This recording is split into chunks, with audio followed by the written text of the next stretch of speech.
And welcome, Hoosier fans, to this week's edition of Assembly Call Radio, where each week we discuss the most interesting topics in the world of Indiana basketball.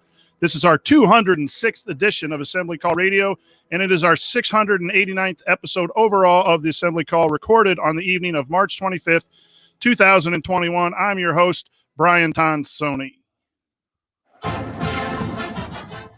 And let's begin this edition of the Assembly Call how we begin every edition of the Assembly Call, and that is with our Hoosier Proud banner moment. And Indiana is the national champion. When it comes down, Indiana will be champion. Smart takes a shot. The Hoosiers have won the national championship.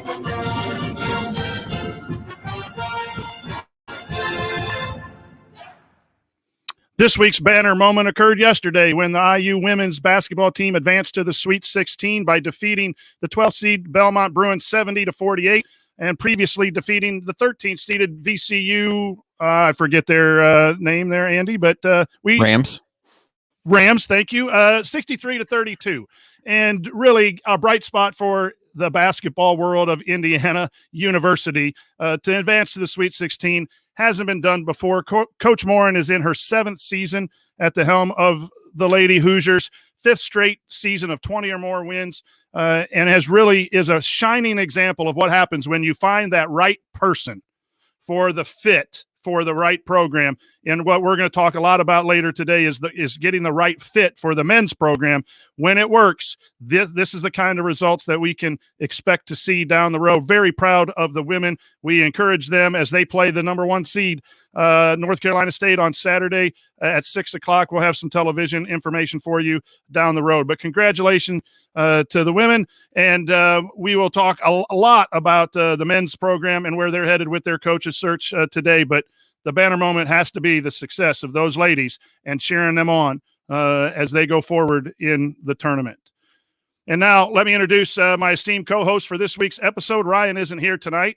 Sources have indicated, though, that the Assembly Call that is currently trying to get on a Zoom interview with Scott Dolson to get interviewed to be the shot doctor, maybe, because, he's all on the Mike Woodson bandwagon. We'll update you on how that Zoom call goes. But on my left, You'll have fun. Now the Hoosiers make the tourney again. Fun. Now the Hoosiers you'll have fun. Now the Hoosiers make the tourney again. Fun. it's Andy Bottoms, and he's ready to have some fun. What's on your mind, Andy?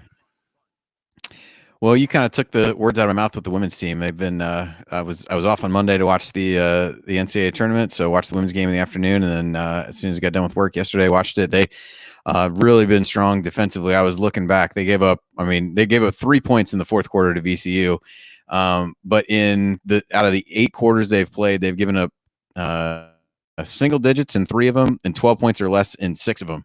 And I would argue that the fourth quarter in Belmont would have been the same way had they not subbed and put some other players in and let up a little bit there. So just a really impressive first couple rounds from them to do what they've done. And then now they got NC State waiting, who may or may not have I think their 3rd leading scorer is potentially out with a knee injury. So that leaves NC State pretty thin. IU, as those who follow the program know, doesn't go particularly deep either, but yesterday was a really balanced effort against Belmont. I think they had 5 players with at least 9 points each. And, so really, really solid effort. Really excited to see them and wish them well against NC State. Should be exciting. And also to congrats to Greg Murray, who we've had on the show a couple times. I saw when we talked to him last, he was talking about how he was hoping that the games would cooperate with his impending labor of his wife, and he almost made it through the first 2 rounds of the tournament, but tweeted out yesterday, I believe it was, that the baby was coming. So congrats to Greg and family for that, and perhaps that means he'll be back in the saddle again for the Sweet 16 game on Saturday. Yeah, congratulations, Greg. Nothing better than being a dad. Andy, you can attest to that. It's just an awesome thing. And the ladies are just remarkable. Watched both games this week, and really looking forward to seeing them pull the upset, kind of seed-wise upset, not an upset for me. Jared Morris will be here later. He's putting his daughter to bed first, and But he said if any one of us says Tony Bennett 3 times fast, rumor has it that he might hear and start shouting at anyone who doesn't immediately agree that Bennett is the best coach of all time. So put your comments in the message there for Jared. When he gets here, he'll be glad to see those. But in the meantime, here's what we're going to talk about. We're going to talk about some Hoosier headlines focusing on the transfer portal. Then we'll reset the coaching search and re-examine some of the resumes. And then at the end, we have a lot of good questions to try to answer for you this week. That'll be in our third segment. All of that's coming up this week on Assembly Call. So here we go. Let's hit some headlines. Obviously, we've talked already about the women in the Sweet 16, and their defense has been the reason why they're advancing with allowing 80 points through the first two games. Their game Saturday will be at 6 p.m. Eastern time on ESPN2 against North Carolina State. So if you want to tune in, if you have one TV, turn into the Lady Hoosiers. If you have two, put the NCAA tournament on one and watch the Lady Hoosiers on another, or go to your local watering hole, still social distance, and root them on. A lot has happened this week with the transfer portal. Armand Race, Jordan Geronimo, and Parker Stewart all have entered their names in the transfer portal. Jared and I talked on Tuesday about that happening. We were on the show when the news broke about Armand Franklin entering the transfer portal. Andy, is this a big deal? And what can we share with our listeners about the transfer portal and how to handle it as fans? It's obviously easy to get a little nervous about this as the coaching search goes on. Even though I think when we really look back in reality, it hasn't been all that long compared to other coaching searches out there, but it probably feels like it based on the news cycle over the course of that time. So I think it's reasonable for people to get a little bit nervous, but I wouldn't worry too much for a variety of reasons. I think, one is, to me, this is what the players should be doing. It's in their best interest to figure out what's out there. I don't think any of them would make a decision. And if they would make a decision, then to me, they already had their mind up to leave. Meaning if they make a decision before the new coach's name, then I think they'd already made their mind up to leave. I think all of them, or at the very least, most of them, would kind of wait the situation out, see who the new coach is, talk to that person, see how they might fit in or not fit in, and then make whatever decision is best for them from there. And I think a lot of players are not going to make decisions very quickly because you've also got to figure out who's entering the draft. You're trying to project yourself into where you'd fit into whatever rotation you'd go to. And rosters, more so this year than any year, are really in flux. You need to know, are people coming back and taking advantage of the extra year? I know 4 Butler guys just said they were coming back as an example this evening. And so, I think they owe it to themselves to a certain extent to understand that process, but be deliberate in making the decision and probably take some time. And, so it remains to be seen what happens. You guys who put their names in and can't come back. I know Ryan brought up Kyra Lewis on a podcast the other day where he had put his name in. Then when Nate Oates became the head coach at Alabama, came back and went there. And this is truly going to be an unprecedented year. You're going to have tons of guys put their names in there.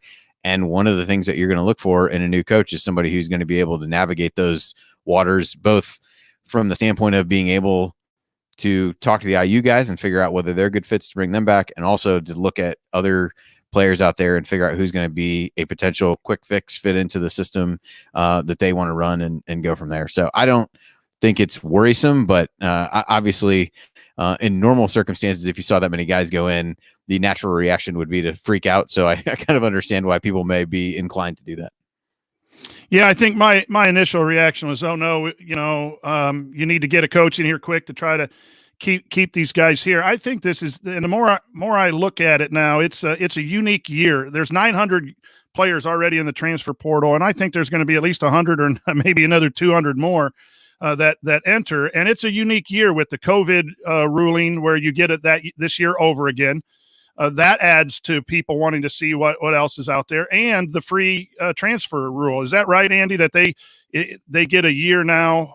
Has that been adopted yet, where they get a year, or is it just if your coaches leave? My understanding is, and everybody seems to be treating it as if this is kind of a free year to move. I do think, and I'm trying to remember what this is, so hopefully I don't butcher it. I think if you stay at your current school, you don't count against the scholarship limit, and you'd be allowed to sign more. But I think if you transfer, you still would. So if Joey Brunk or Aldern probably, he already decided before, really knowing anything. So to me, he was a guy who was ready to move on. But in theory, if he had wanted to come back, I don't believe his number would have counted against the scholarships. But I think if you change schools, then I believe that it does.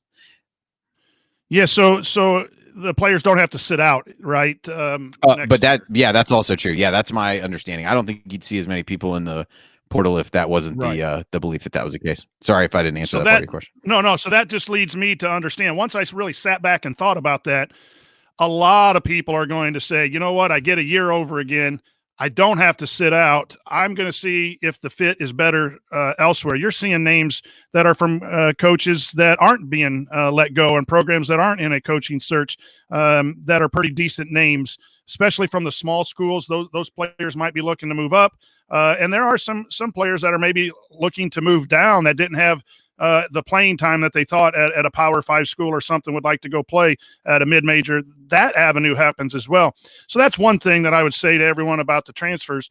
The second thing is, and I'm going to try to say this as nice as possible, this team went 12-15 and had some roster construction issues. So, bringing in more guys that would fit the new coach might be a good thing for the program in the long run. And I like all the guys. What really stung me, I guess, a little bit was the possibility of losing Armand more than anything, because I thought he was the true Indiana guy and being one of our better guards. And like you said, you're not losing him. He could still come back. But that hits you a little bit hard as a fan. I just took 2 steps back to know that these guys can come back. The other thing is that usually when people enter the transfer portal, they're not happy where they're at. This is different with the coaching change, and I think the young men are doing what they need to do to make sure they're in the right spot. Coaches can leave.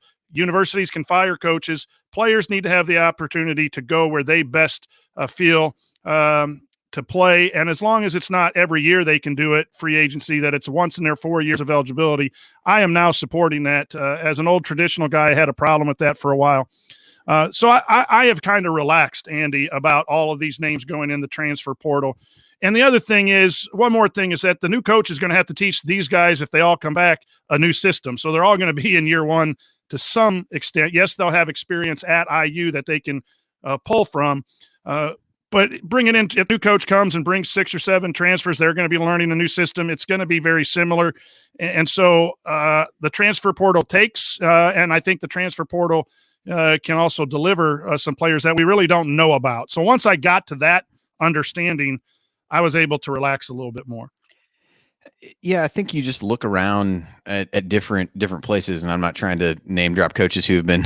I already mentioned Nate Oates. I'm going to talk about Musselman here now. The purpose of this is not really specific to the IU coaching search, but if you look at what Musselman has at Arkansas, he's got a bunch of transfers, whether they be largely grad transfers. You got Justin Smith, obviously, but then Jalen Tate played close to here at Northern Kentucky, was a really good player. Has fit in well there. Brought in freshmen and integrated those guys together and has done a good job of that. And I think have found, so much of it is fit. We talk about fit with coaches and we talk about things just didn't click with Archie. You have players who just don't click with people. And I think we can, again, use the Justin Smith example.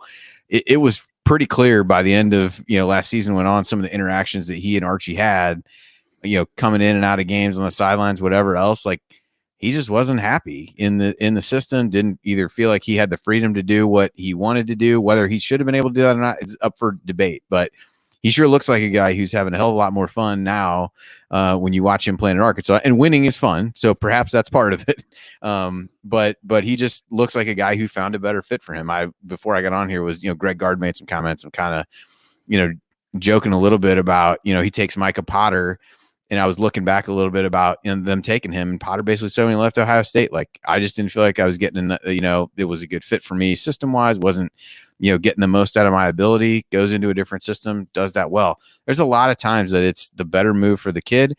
And if you get a kid who's happier and more comfortable, then it's going to be a better move for the coach that gets him the second time around than it is the first.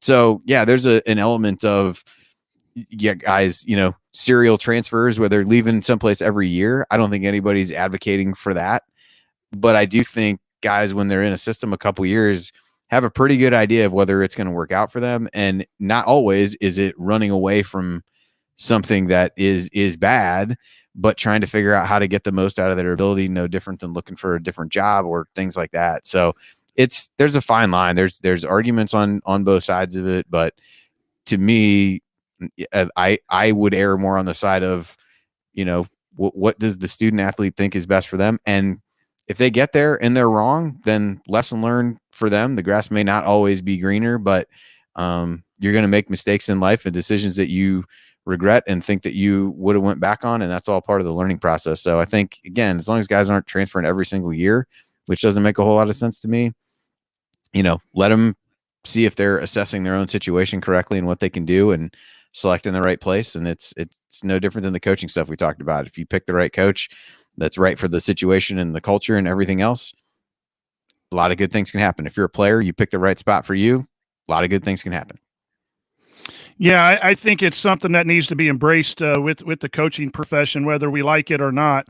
The guard comments are interesting, and coaches want to protect who they bring in because it's a lot easier to build with the guys you have and not have them transfer out. So a lot of coaches get overprotective, and we're stubborn. I will flatly say that we are stubborn in the way we do things, the style of offense, style of defense. And two, if you've recruited 10 kids, you want those kids to stay for 4 years. But I think coaches need to adapt to change, and the transfer portal is part of that change. And you're seeing the coaches that embrace that and bring in good quality transfers are moving ahead. Michigan had two really, they're in the Sweet 16, not because of their returning talent, but because of their transfers. The point guard, the kid who stepped up, and Mike names Smith are and Shawnee Brown. And Shawnee Brown, they stepped up against LSU and replaced. Everyone was doubting whether the injury for Livers was going to allow Michigan to advance in the tournament. Well, they had two grad transfers who's been through a lot, and they're pulling on that experience. Throw out another coaching name that we're going to talk about later. Chris Beard has had some success. I was just going to say the same thing. This is a great way to weave in every name that's on here. So yeah. But it is, because the bottom line is, maybe in the coaching search, you've got to talk, and Scott Dolson's got to ask, what is your philosophy about using the transfer portal? Traditionally, as an old fan, that's a negative, right? That's the Luke Recker transferring out. That's, all the players leaving Coach Knight, and how that angered all of us as a fan. And when that's in who you are as a fan, you react negatively to the word transfer portal. And I don't mean to speak for everyone my age or like that, but I think that's true. But it is an element of building your team just as much as recruiting guys at an AAU tournament when they're 16 and 17 years of age. I think you have to have a system. I heard one coach had 2 or 3 staff members just, looking at the list every day and writing up a report, every name on the report. They had a report written up and film on them, and we're just scouring that list for who they're going to contact and try to see. That is an adaptation that I think all coaches really need to be involved with.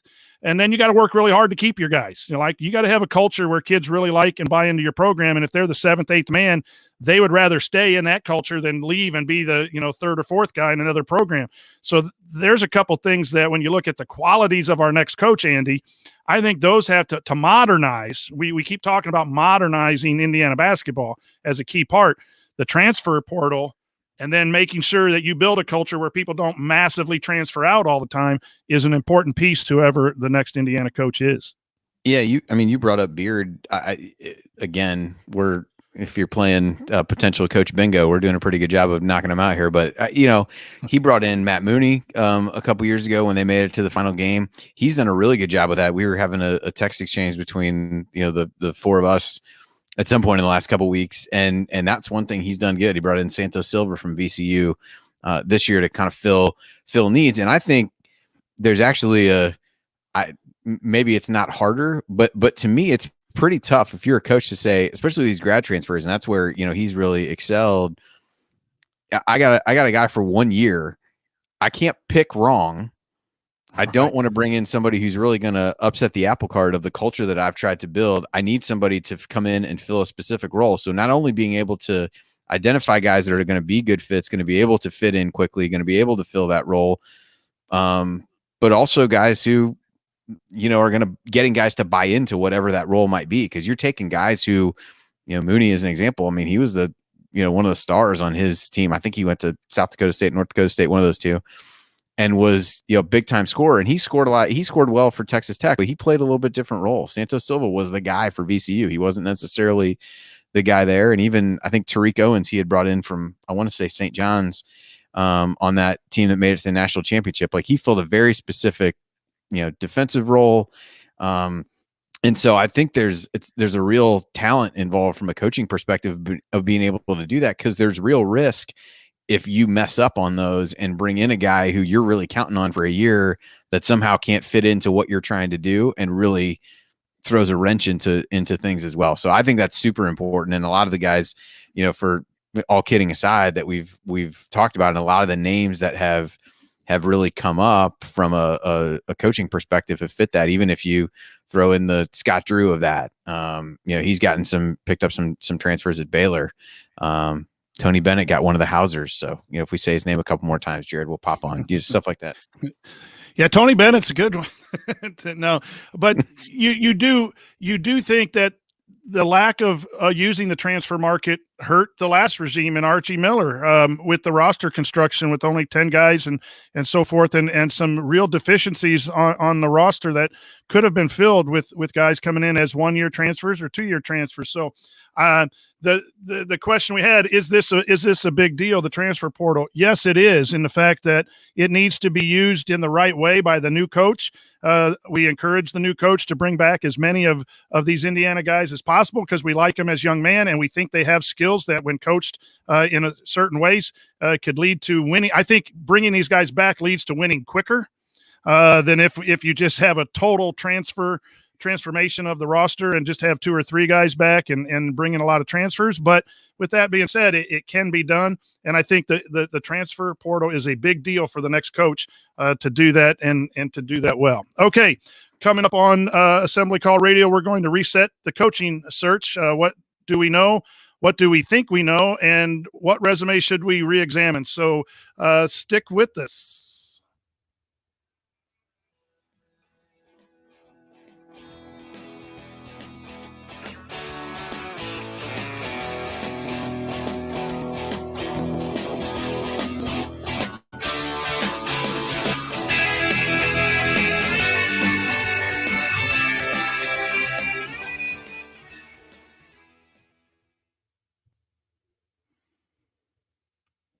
All right, that's 23 minutes. I'm still supposed to stop this.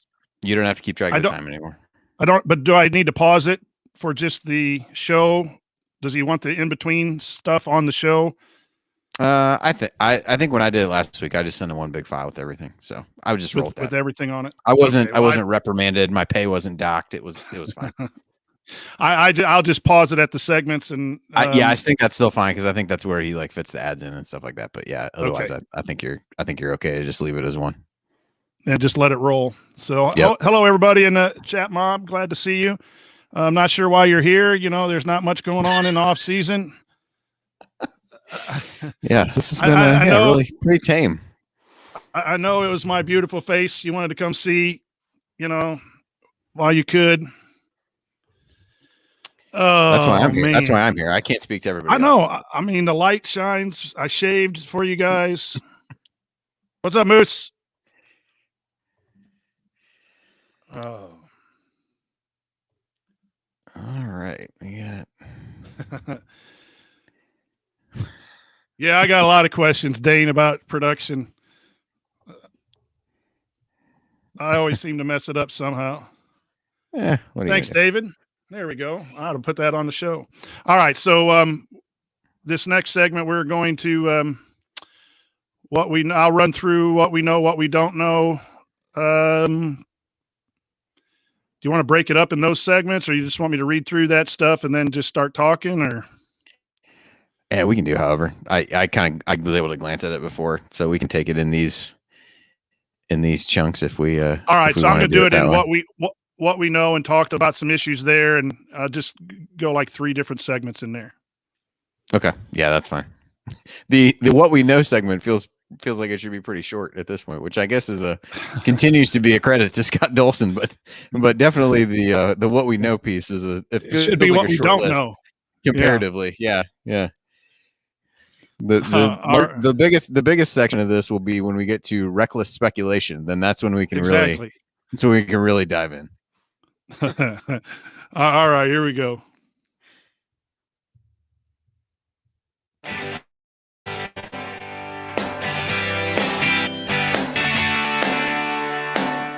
Hi, this is AJ Moye. What's the only thing better than upsetting Duke in the Sweet 16? Celebrating it with friends afterwards. Join Jared, Andy, Ryan, and Coach for the assembly call after every IU basketball game. Go Hoosiers. Thanks, AJ. Welcome back to the Assembly Call. You can find all of our content at our website, assemblycall.com. And if you ever want to join the chat mob during our unedited live broadcast or watch these replays and see all the between segment banner, then check out our YouTube channel at youtube.com/assemblycall.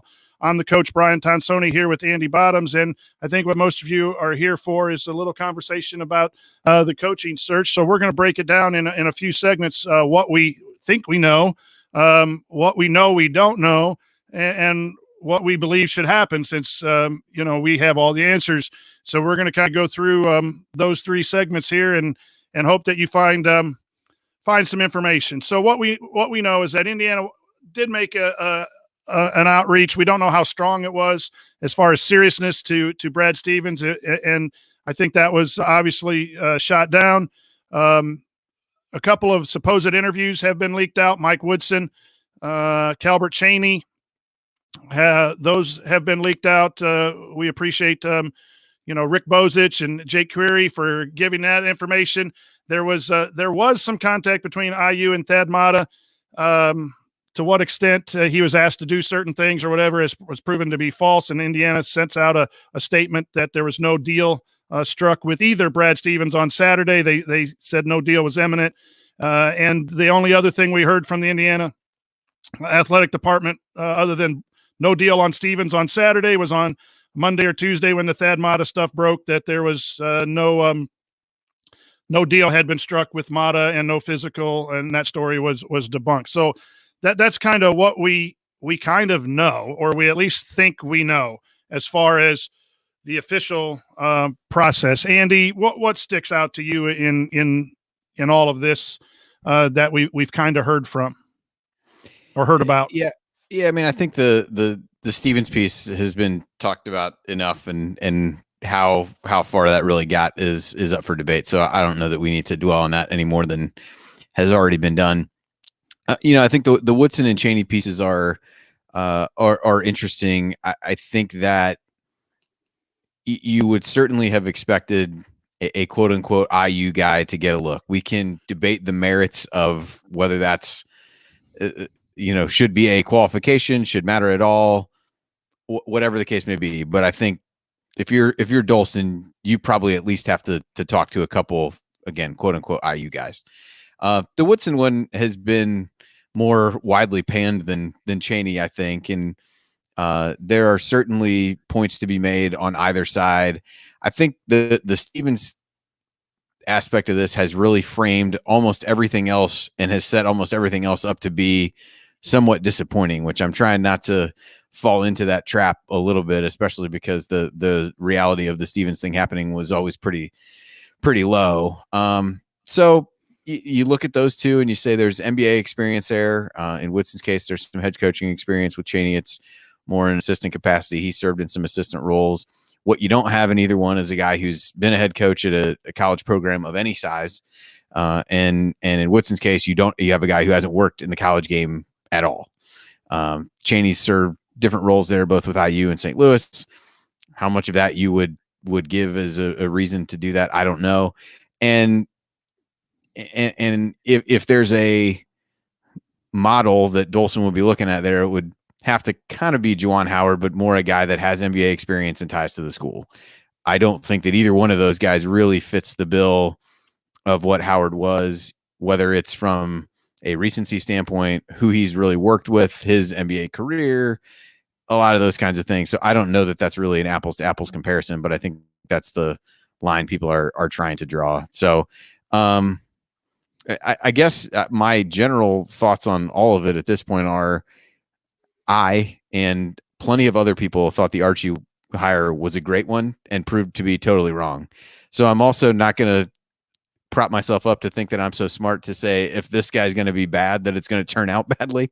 So I don't know if that gives me a more open mind to different candidates in that way or not, but that's kind of how I'm framing it up, is that I didn't know anything before. And so to sit here and say I know somebody's not going to work this time is probably foolish, but there are certainly some holes you can shoot in the candidacy of either of those two guys, I think, at this point.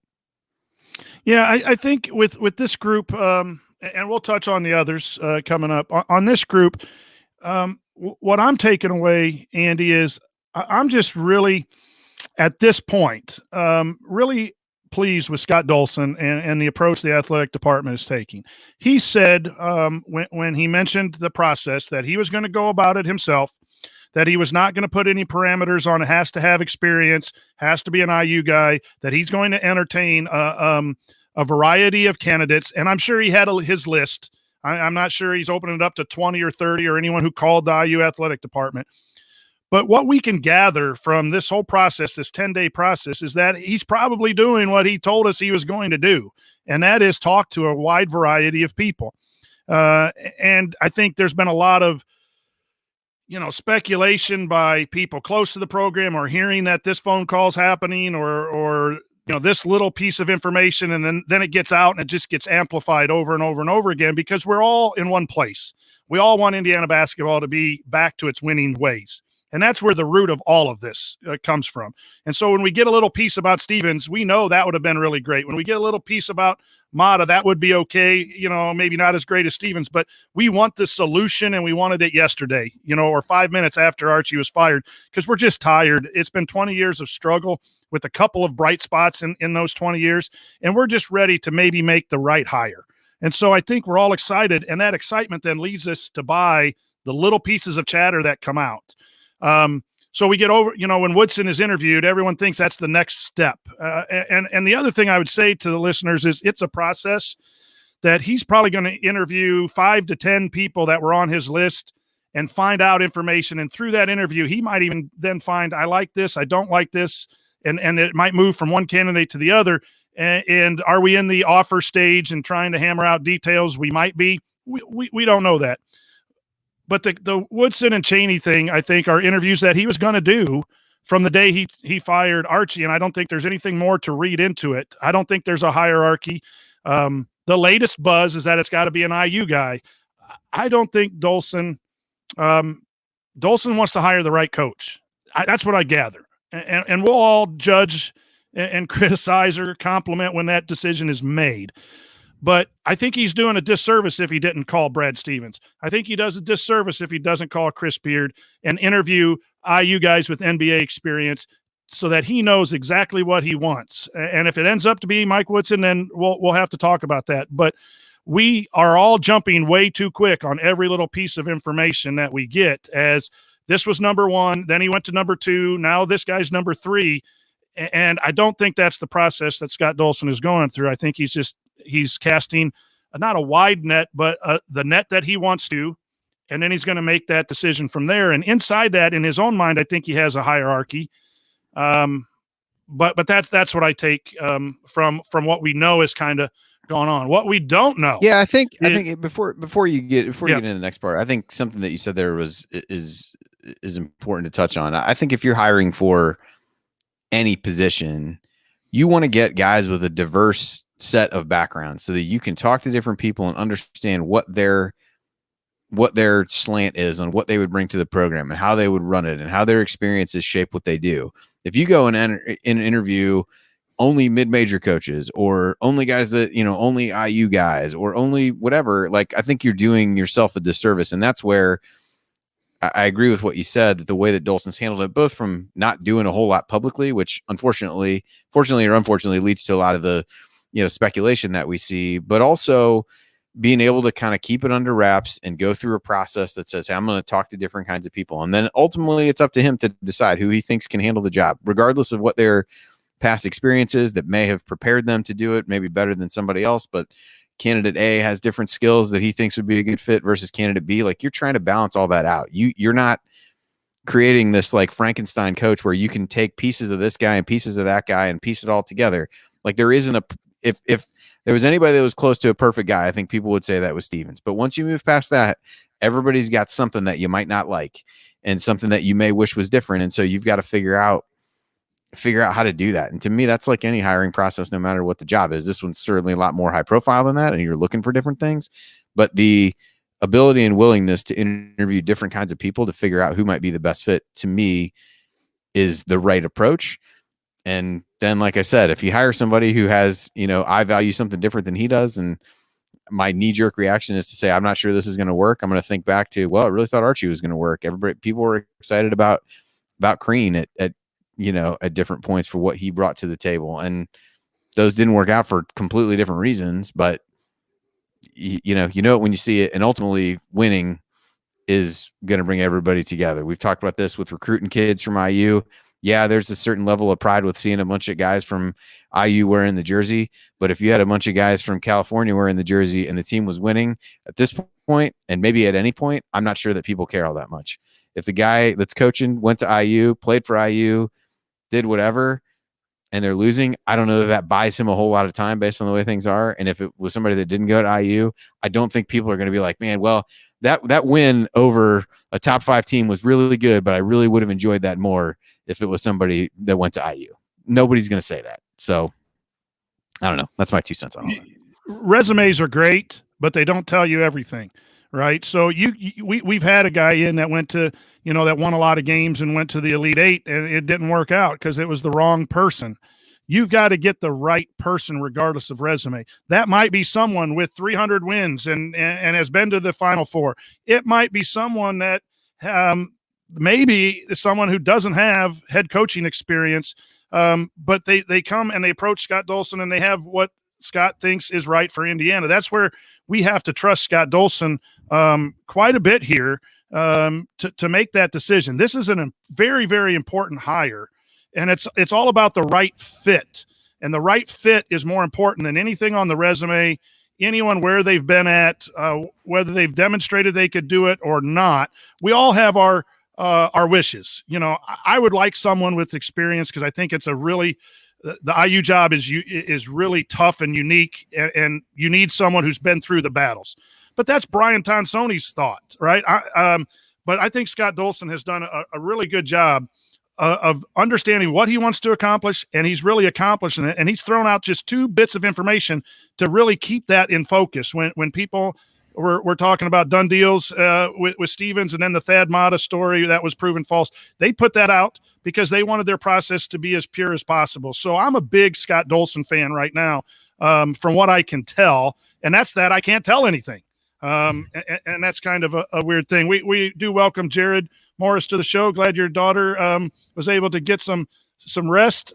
And we are just now in segment 2 talking about what we know and what we don't know. We're getting ready to go to what we don't know.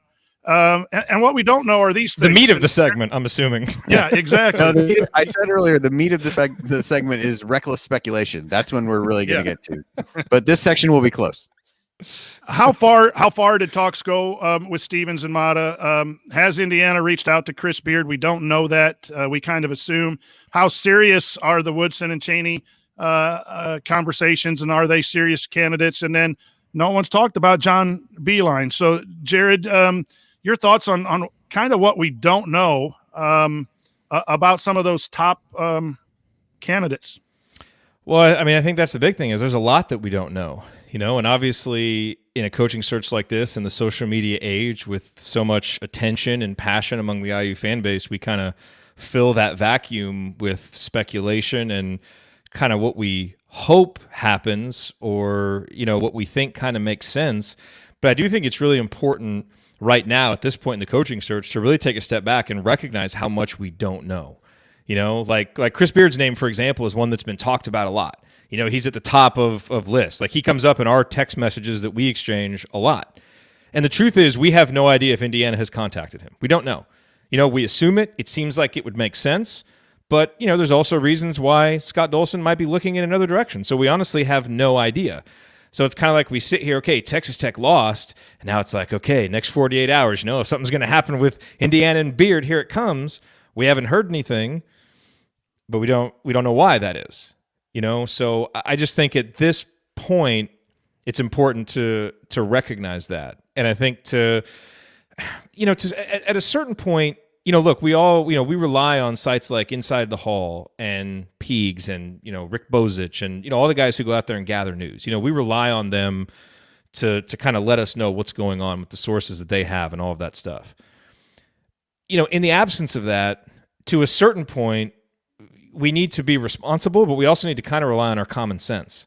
And it's like, all right, we don't really know if anything has happened with Chris Beard yet, but gosh, the more time goes by, the less likely it is that something's going to happen there.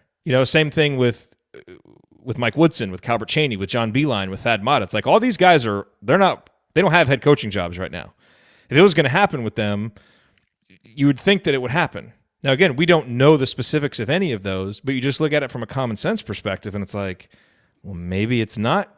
Maybe those aren't options. Maybe they were options that we were looking at, but we don't really know the details. But how likely are they to be the choice? Sure seems like it gets less likely by the day. So we're kind of in this space right now where we don't know a lot, but we do have some common sense to go on and some precedents from the past that we can kind of go on and make some inferences. You need to be responsible with those. You can't report them like they're fact, but all of us as fans can kind of start to add it up, put 2 and 2 together, and start to look ahead and say, well, shoot, maybe some of these coaches that are still coaching that we didn't necessarily think were big candidates, maybe they're bigger candidates than we thought. And so that's kind of where we are, is we're having to fill this gap without information with trying to make these inferences. As long as we, do it responsibly, I don't think there's anything wrong with that, because that's really the only option we have right now. Andy, do you think that we're all in such a hurry that Dolson had a time frame that's not our time frame? And I agree, Jared. You're thinking like, okay, if Woodson was a candidate, he'd be hired right now. But do you think, as we said in the first segment, that Dolson he had his plan and he's going to interview the guys in his 5 to 10, candidate search that he had going into the firing Archie? Has he telling these guys, hey, I'm going to make a decision by the end of the tournament, but I want to talk to you or whatever, so that he can keep everyone? Or is there a danger maybe in doing that as well? That if you have a guy, do you need to make a move instead of being patient? Your thoughts, Andy, on that? Because we don't know the time frame, right? That Scott has set. Yeah, I think it's tricky, and I think the other piece of that is, if you've still got guys that are coaching in the tournament that you want to talk to, I'm not sure how many guys are going to want to interview or how in depth you can really get before that. So, just because I'm going to use Beard and Musselman as the, I guess, easiest example. So they're playing one another. You know that one of them is going to lose. That person you might be able to talk to right away. The other one is going to move on. You probably have to wait till they're out to talk to them. So you may have talked to some of the people. You've got to wait till the last man standing that you want to talk to is out of the tournament before you can go back and do that. And then you go back and look at all the candidates and say, all right, this is the decision that I made. I don't know. I think most of these guys understand that. And I don't know that you're leading anybody on or keeping somebody on the hook for more than you need to in that scenario. I think they would understand how it works. I think it may suggest that, even if the perceived top choice is somebody that you've already talked to, if you still have other guys you want to talk to, would you still want to, are things close enough you'd want to have those conversations when at the point in time that you could? So I guess that's my general thought on it. I think patience is hard to come by, and people want to know who it is because they want something to get excited about. I think you see the, hope and engagement and enthusiasm for it. So you just want the next thing to happen to get excited. Well, hopefully get excited about. Maybe trash. Who knows? But you want to be able to, kind of move on to whatever that decision is, and then figure out the next pieces of it, because then the next step after that is who's coming back from a player perspective. What transfers are you going to get? What recruits are you going to get? It all kind of starts to roll downhill, but none of that stuff happens until you figure the coach out. So I do think there's a wanting to know what happens and starting to spin forward to think about what we hope will be happier times. But it's hard to do that when you really want to let him do the due diligence and have the time to talk to all the people that he needs to. And I think he's in a good spot too, because this is the best job that's open. and if you want to come to Indiana and have a chance to win a national championship, you're going to wait until Scott Dolson does his due diligence. If not, go to Cincinnati that just opened up. We want a guy who wants to come in here and win. And if it's going to take, Scott Dolson 2 weeks from the day he fired him and he's up front with that, I don't have a problem with that. I think that's really, really smart. The concern would come if there were multiple top level jobs and you were in a race to get someone, then you might have to speed up the timeline. But I think Scott Dolson's in a very not comfortable because this is a tough decision, but time wise, I think he's doing a really good job. And I will echo what both of you guys say. And I know you believe is that we need to be patient and let Scott do his job because he wants to get the right guy. And the right guy may say no, but he's going to try like heck to get the right guy into Indiana, and that's not something to be rushed. And Coach, I want to clarify one thing, just to make clear from what I said. Like I believe Mike Woodson and Calvert Chaney are serious candidates. I don't mean to say that they weren't serious candidates, and it could still end up being one of those guys because I think the point that you made is a good one. Like, those guys have been sitting out, especially Woodson and Chaney. They're not candidates for other jobs right now, and it very well may have been a conversation of, look, we're going to do our due diligence, interview everybody, and then make a decision. Right. And maybe they had that conversation with John Beilein too, and he really wants the Indiana job, so he's willing to wait. That stuff could all be possible. Again, it's a little bit less likely. That's all I mean. But I don't want to discount. Like, we shouldn't stop thinking about those guys because I think they're all legitimate possibilities. Well, you also have to have a what if scenario too. I mean, if you are waiting for coaches who are in the tournament, you have a conversation and they decide no, or maybe you interview them and there's some issues that come up in the interview where Scott Dolson doesn't feel comfortable. You don't want to push away your next tier of candidates either, right? Mm-hmm. Because you might have to go to them. So that's a fine line. I think that you have to go, and that's something that we all don't know that's going on. There's just a real select few that do know what the process is. But I do agree with you that the longer this goes, it tells me that there's someone that's in the tournament or they're waiting on someone or to interview, at least to interview. I don't know if there's a hierarchy, but to complete the whole interview search process, the longer it goes means that there's some guys in the tournament that's also being considered as well as IU guys. Mm-hmm. All right. What we think we know moving forward, we've kind of just touched upon some of that. Obviously, there was a hierarchy. If you make a call and Steven says no and he said no, and then you move to your regular search, the question becomes, if Chris Beard was that next level, was he an automatic one too? Like if he said yes on Tuesday, the day after he was eliminated, would you have named him? Or is Scott Dolson, after his dream of Stevens, is now going to go through the whole process? That's the question for me is, those are some issues too in the timing. If you have your guy and he's available, do you pull the trigger? It seems like Scott Dolson's just going to wait on a lot of those guys. Jared, your thoughts on going forward? Well, no, I mean, it's a good point that you have. It's like, okay, Steven says no, who's the next guy? And it's easy to put Beard in there because he's got the reputation. Again, we have no idea if Indiana ever called. There may have been reasons why he was off Scott Dolson's list, so that's the thing. And now, you start to look forward to the guys that are still coaching. And it's like, all right, well, of these guys, who makes the most sense, of the guys that are still there? Mark Few from Gonzaga, not happening. I do enjoy when people still throw his name out there. I do. That's not going to happen though. There may have been a time when that was possible. That time has long passed. Long gone. But no, you start. What are the names that we've heard? Right, Scott Drew is a name that we've heard.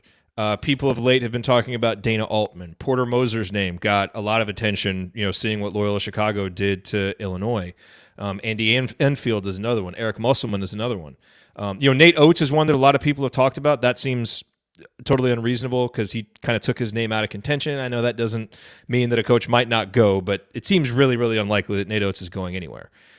So, the reason why I've started doing a lot of re-examining of Porter Moser's resume in particular is because, like, if you just kind of ask me, okay, of those 5 guys, who do you think would be the most likely for Scott Dolson to zero in on? I would think it would be him. Because he, to me, has the best combination of like resume, personality fit. He's kind of been in the region. Like there's a lot of things that kind of add up that I just think if you start adding all those things up, it's more for him than it is for the other guys. Now you can debate like, well, Scott Drew's had more success and this, that, and the other. Eric Musselman plays this NBA style, and this is all true. This is just me, and over the last 24, 48 hours, you've heard more chatter about him too. Our friends at Hoosier Hysterics, talked about him on the show that they did this morning. And I think we all kind of had that knee-jerk reaction during the Illinois game. It's like, okay, they're having this big game, but the guy's only been to 2 tournaments. He's a mid-major guy. He plays a slow pace. What, are we just going to rehire Archie Miller here? And I would say, and we don't need to get into all of it right now, and I bought into that when it first happened. As I've thought about it more and dug into his resume and actually looked at things, I don't think that's as good of a comparison as it seems on the surface. Now, will there be a 5-point argument in favor of Porter Moser to try and bring balance to the discussion at some point? Can't rule it out.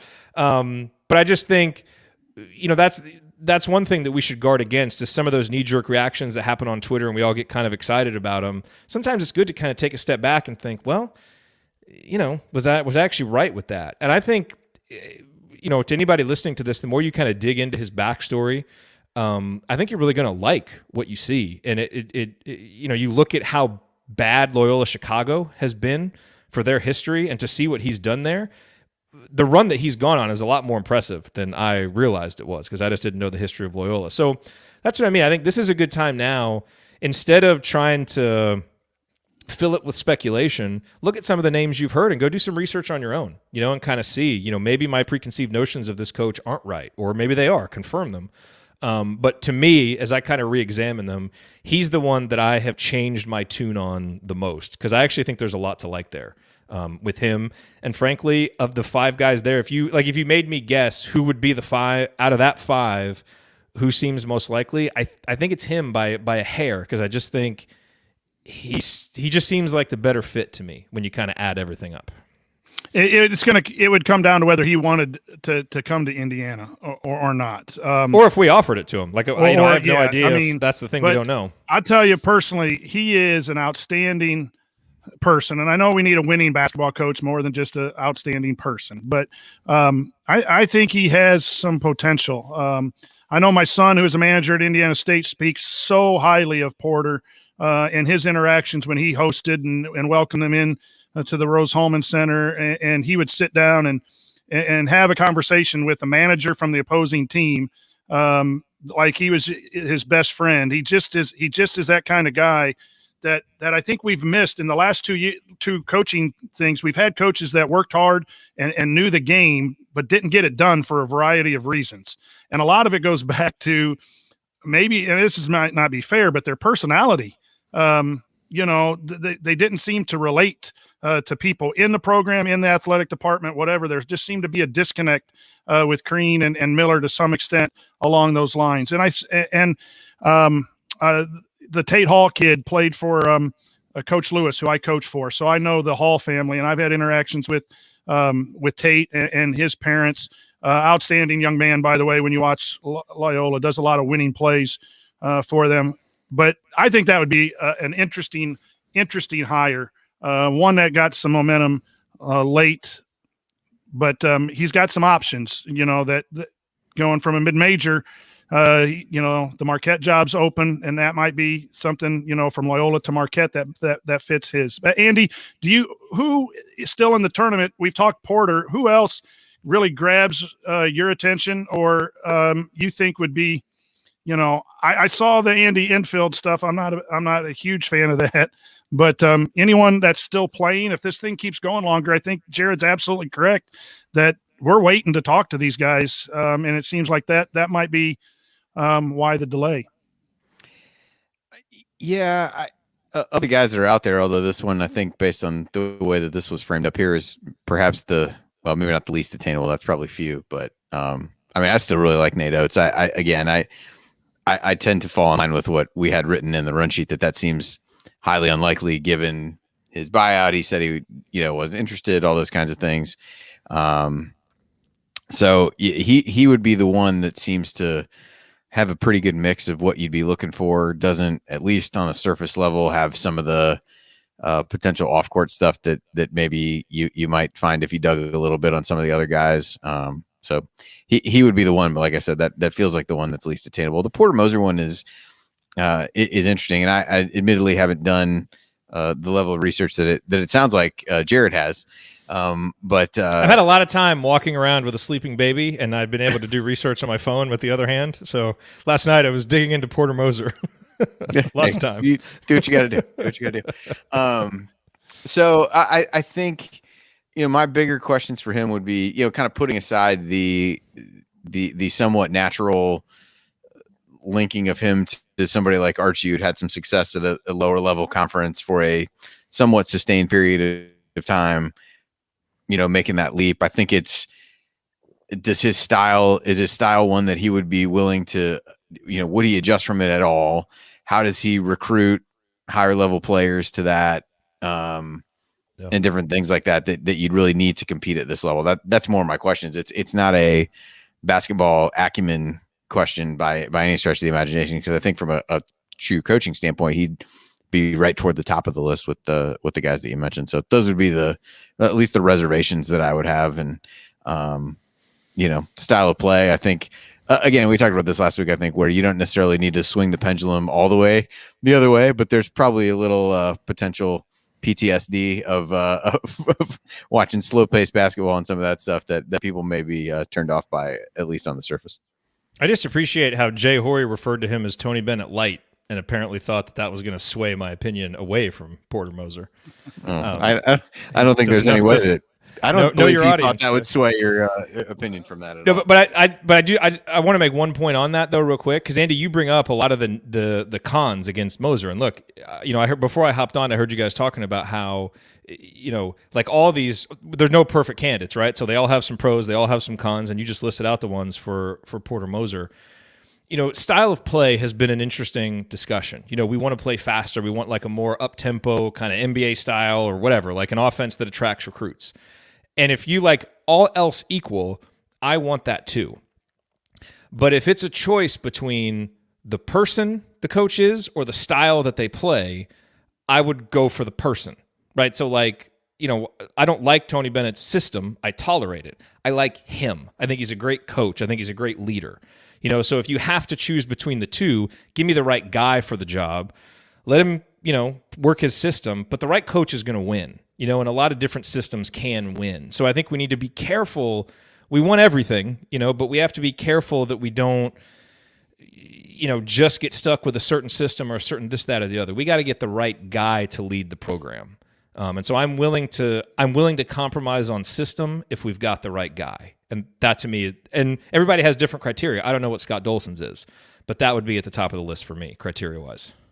I think the right guy is the best thing that you've said, and in several of the talks that we've had, to limit it, we just have to, because I think, and I don't want to take away from coaching, but a lot of us know X's and O's. It's the psychology behind it that really matters, and you need to have the right person to deliver that in a right way, not only to the people that you're coaching, but to the people you work with in the athletic department, to the fans, to all of that. You need to hire the right person. So I think that's something that I would advise all of our listeners to really focus on. And we don't know what those qualifications are for Scott Dolson. We all could debate a list. But coming up in our third segments, we have a lot more questions about the coaching search that we will continue to talk about, and we have a ton. So this will be fun. Stick with us here on the Assembly Call.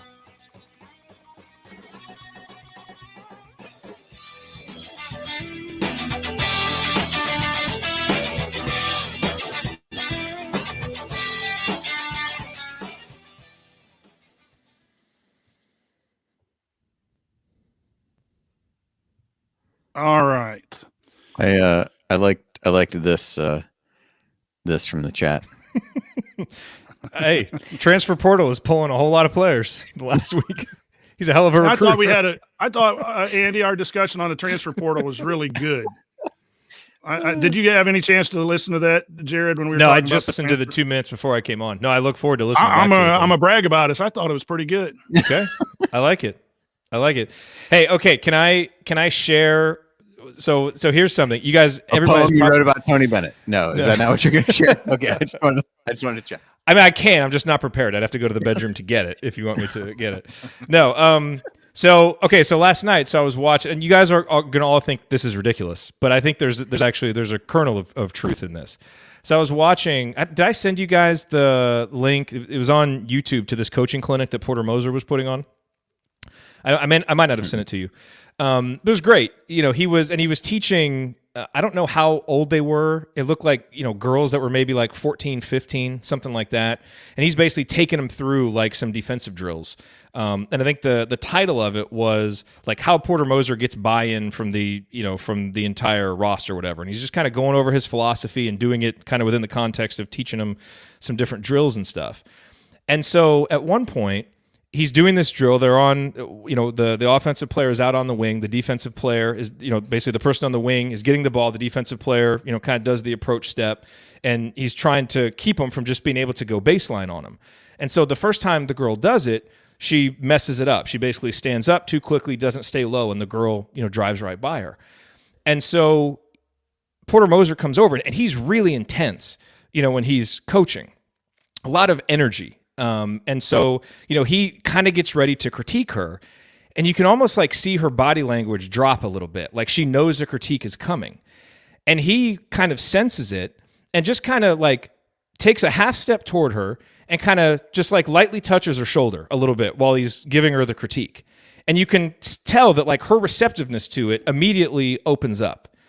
And so he, does his teaching. Hey, the reason why she blew by you, your hands were up, you stood up, and she gets it. And the next time she did it perfectly. And again, it's a small thing, but what it showed me is, and you'd have to watch some other clips and see it, but it looked to me like a guy that's got high emotional intelligence and a guy who really understands communication and a guy who in a split second can see if a message isn't being received and knows in an interpersonal one-on-one situation how to do that. And I'm probably hypersensitive to those things with this coach because I feel like our last two coaches didn't necessarily have that quite as much. But those things, and you read about what other players have said about him and other stuff. It's that kind of stuff is impressive to me. And so I think if you get a chance, watch some of those because I think I like to, and Coach, you'll love it because I'm sure you like watching all this stuff. Yep. But I like watching coaches work, and when you see how coaches communicate, because coaching is teaching and it's communication, and so you don't really see that on a resume. You see the results, but you don't see the process. And I think having a coach who's a communicator, a coach with high emotional intelligence, that stuff, especially in this day and age, is so important. And I feel like a lot of the reasons why we talked about Indiana basketball struggling for the last 10 years, it came down to, well, Crean knows a lot of stuff, but he doesn't know how to get the players to execute it. Archie doesn't seem like he's building relationships. This comes down to emotional intelligence and communication. So, I think these are important things to look at in a coach and in extremely limited interaction. Maybe it was just a good day for him, so I don't want to go overboard with it. But that kind of stuff says something to me. And he strikes me as a guy who's really good in those areas, and I think that's important for the new coach. And a lot of people will remember names and do this, but here's an example with my son. They come into Terre Haute once a year, right? And he's Porter Moser. He's been to the Final Four. Well, Brent meets him at the ramp, and so he meets him at the ramp, and Coach Lansing's there, and Coach Lansing's like, what are you doing here, Brent? Why are you here so early? He goes, well, I wanted to make sure that Loyola got in. He goes, did you clean off the floor? Because it was under the remodeling, the year they were remodeling the gym. And Porter goes, I bet you he did, because Brent takes care of us. Every year he's taking care of us. And they were walking together, the two head coaches and my son, walking down, talking about whether Brent cleaned the floor or not. And Brent goes, yeah, I cleaned the floor. And Lance is like, man, that's home field advantage. They're supposed to be slipping and sliding around here during walkthrough. And Porter puts his arm around Brent. He goes, Brent, don't worry about a word he says. Let's go to practice. And then he sat down with Brent, had a cup of coffee, had a Starbucks, and they were warming up. And he's like, Brent, tell me about yourself. And Brent and him, they just had a conversation. And then he comes out on game day when the coaches go shake hands, and Brent's there right by the ball rack. And he turns and talks to Brent before he goes and talks to Lansing. And Lansing just puts his arms up like, what in the world is going on? He's just that kind of guy, And that kind of guy without coaching chops, who the hell cares? But if you Right. have that and you Right. can coach, Aaron has a great quote here. Jared just wants Ted Lasso, and I agree. You're damn right. I called you Sister Jared. Did you see that? Did they? We'll get you a red and white scarf, I'll and take that. we'll I'll take set you that. right on the baseline of every Take game. that. All right, let's get to these questions here. Jared, I didn't know if you wanted me to still stop the segment, so it's just the in-between banner is left off or not. So I've been stopping the recording and just recording the segments. Oh, I didn't know if you wanted to record it all the way through or not. You don't need to. Yeah, you can just record it all the way through. All right. Well, then we didn't have the in-between stuff tonight, so that's okay. I can. Yeah, it's no big deal. All right. Okay, you guys ready? Yep. Here we go.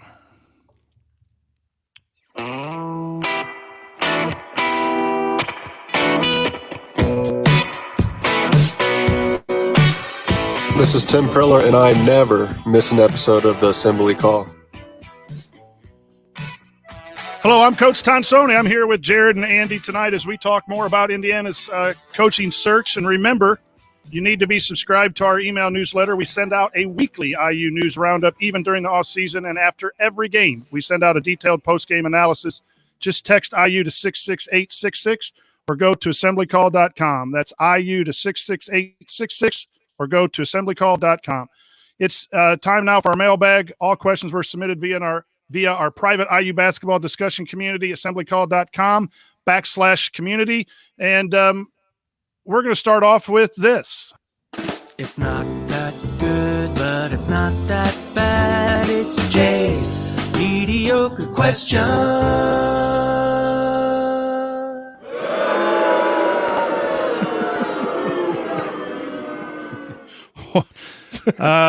Sorry, Jay. Jay, that was not on my board. That was on someone else's board. But you just got booed. There was a whole conversation on Twitter about that earlier. But anyway, Jay's mediocre question is not really mediocre for a change. That's good. He says, break down your coaching candidate list in terms of hires that would make you the following: ecstatic, happy, satisfied, underwhelmed, but I'll talk myself into it by October, disappointed, or I'm having another kid so I don't have to do this show anymore level coaching search, which would really be bad for me because, well, we'll just leave it that I can't do that anymore. So now that the secrets are out, but I will still participate in that question, even though it's highly impossible. So, Jared, you owe me for all the stuff that I say to make people laugh.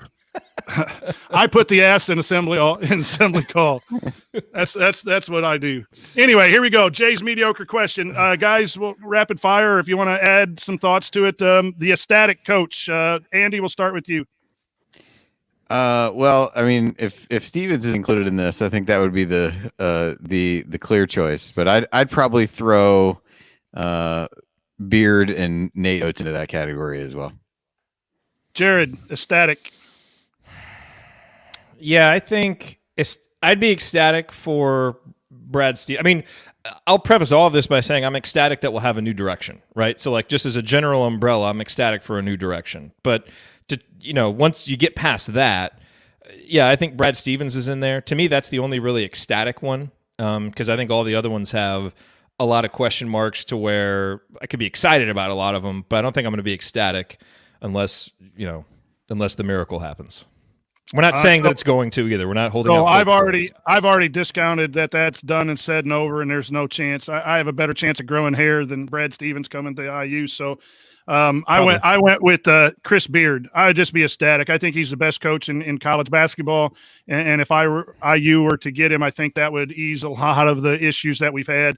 No guarantees, obviously, with all of this. I'm really backing off the love affair of coaches for a while after the last debacle. But what makes you happy, Andy? What hire will make you happy?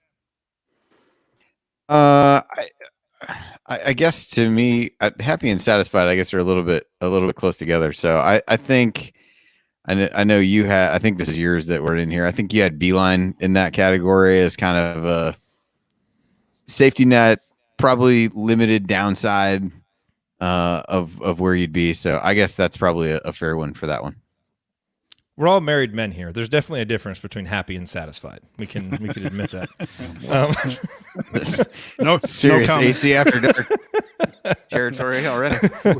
Oops.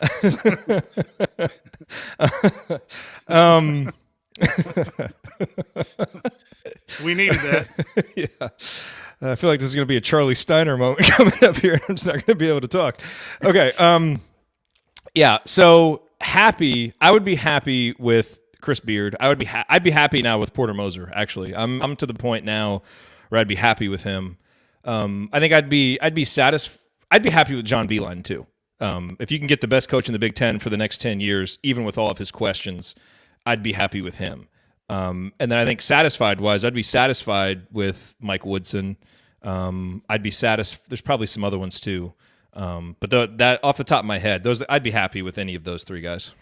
Happy with Beilein, and satisfied if it was Thad Matta. I think those two retired coaches can come back and do some really good things and stabilize the program. Andy, underwhelmed, but you'll talk yourself into it by October. I think probably I'd probably talk myself into any of them. Maybe not any, but most. I would maybe put the IU guys in this category. So whether that's Woodson, Chaney, Fife, Lewis, whatever you want to do, I think some of those would be harder to talk yourself into than others based on level of experience. But I think those are ones where you could say, well, maybe this really will be the difference, and here's somebody who understands it and whatever else like that. That's kind of how I would view that one. So I'll kind of lump the guys with IU ties into that one. Yeah, and the way Jay has it on here with disappointed, and then I'm having another kid, so I don't have to do the show anymore. I think the lowest that I would actually go is underwhelmed, because I have a pretty good belief in Scott Dolson. So, I mean, I don't know. Unless he hires Ryan to be the coach, I'd be pretty underwhelmed if he hired Ryan, right? I mean, I'd be excited for the inside knowledge that we would get, but I'd be underwhelmed. But I trust Scott Dolson's process. So, for example, if Calbert Chaney were hired, obviously I would be excited and pumped up, but looking at it from an analyst point of view, I would be underwhelmed by the hire, because it just feels like we can do better than someone with his limited experience and no head coaching experience. And there are probably a few other guys that are in that category, but that's probably as far as I would go. Now, I think we'd be able to find the positives in those guys and try to figure out what did Scott Dolson see and what's his vision. And that vision could work. There may be a lot more risks than with another guy, but it could work. But I think that's probably as far as I would go, because I think Scott Dolson, what seems most likely to me is that he's probably got a couple different visions for where this could go and a couple different templates for how he sees it working, and he's going to try and figure out which candidate fits into those templates that kind of works the best, and that's who he's going to pick. And so I think he's going to make a good decision at minimum. I really struggle to see any decision that would just be like, my God, what was he thinking? And even if I did think that, I'd have to remember we all liked Archie, so maybe let's just take a step back and let this one play out. I said the IU guys, I can lump that together in underwhelmed, but would talk myself into it. I'm going to talk myself into it no matter what, because I'm an IU guy. So whoever the new coach is, at some point, my job is to be a fan and support the program. And I do trust Scott Dolson. I would be a little disappointed if we're breaking in a new coach that doesn't have head coaching experience, whether it had been in the NBA or in college.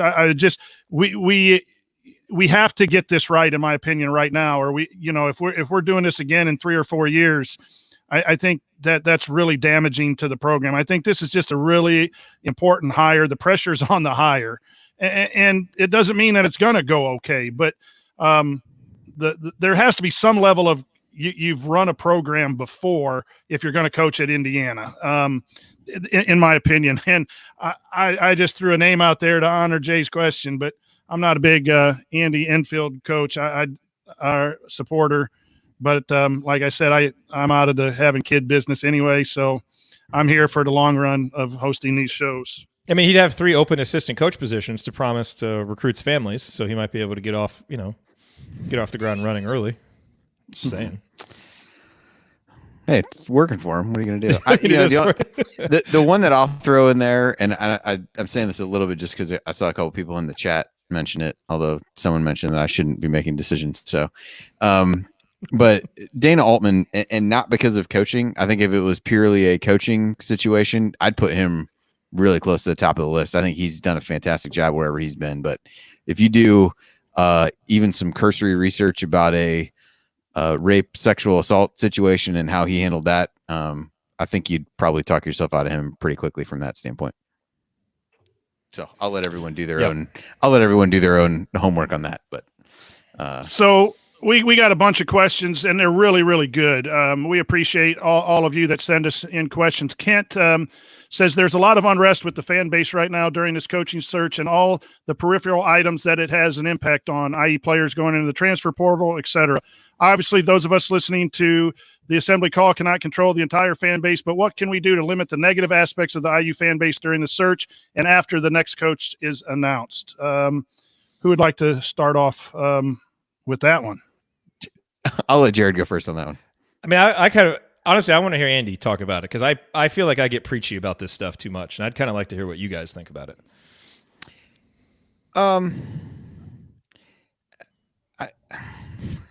I mean, you guys had some back and forth a little bit along these lines today, so you guys may be better to handle it. I'm not really sure in some ways what can really be done. I mean, if we put this in the context of what's out on social media and Twitter, I think if the last year has probably taught us many things, but one of the things it's probably taught us is to take a lot of that stuff with a giant grain of salt and to really understand that it's all out there. If you want to find the worst of the worst about anything or anybody, you don't have to look too hard. And I think that's certainly true of the fan base, right? Like you don't have to look too hard to find people who are, tweeting terrible things at players, all the stuff like that. You don't have to look very hard for that. And I don't know that that's really anything we can control. I think everybody individually can look at how they respond to certain situations. And I think even if we all look back over time at how we've done that, there's probably a maturity aspect to how that changes over time, whether that's getting older or having kids and being able to put your kids in the situation of the players that you may be compelled to do that with. And that all just comes with time, maturity, whatever else. But I'd also say that as we think about what hopefully we've gotten out of, the last year or so, like this is all supposed to be fun and positive and whatever else. And when you get to the point when it becomes that terrible and frustrating and upset that you get to a point where you think you need to go tell a 18, 19, 20-year-old kid how you feel about what they did or something like that, then just go find something else. Like life is too short to get hung up on stuff that doesn't really bring you, joy or fun or whatever. It doesn't mean it has to be great every single second, every single game, every single whatever. But by and large, we've continued to do the show over the years because it's been enjoyable for us to talk about. And it's something that we're passionate about and like a lot and get a lot of enjoyment out of. Maybe not as much as we've liked the last few years, but in general, where you kind of place it in your life, it should be something that's fun. So just, I guess, don't take stuff too seriously and engage in stuff that really doesn't matter in the grand scheme of things, and portray something as positively as you can. And if you can't portray it in a positive light, then maybe just don't portray anything at all. The old can't say something nice, don't say anything at all. I don't know. Just approach it with a level of kindness, I guess, would be the way that I would do it. Hope others follow suit and know that not everybody will. Well said. I would add that all fan bases have the element that gets crazy, especially with social media now. So the IU fan base isn't as different as any other places. At IU, sometimes the negative people, whether they're people with money or not money, do get heard a little bit more. And I think it's just because Indiana's a high-profile job. It's a high-profile school, and so when the fan base is upset, it's a point of conversation nationally, and it's a point of conversation. So Do I think it might be worse than some other places? Maybe, but you saw what happened with some of the Ohio State and Illinois players receiving messages and all of that stuff. I think there's a level of toxicity everywhere in the sports world, but it's countered by what's positive, right? The passion that all these fans have is what fills stadiums and why coaches have $10 million, contracts and so forth. So we tend to focus a lot. I know I do focus on the negative, and it just drives me crazy. But some of the things I think Indiana can do is really embrace the new regime for what it is and give it a chance, and don't put demands on the new coach.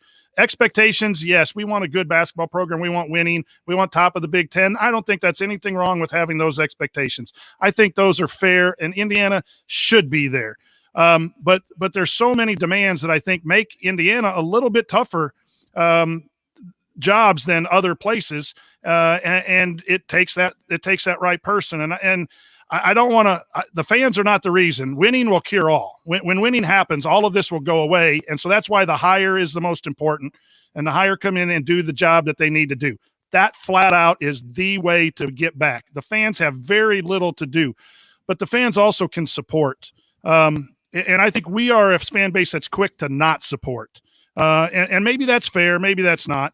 And it's hard to compare. When I go to other schools, I get some media passes with the bracketology and all of that stuff.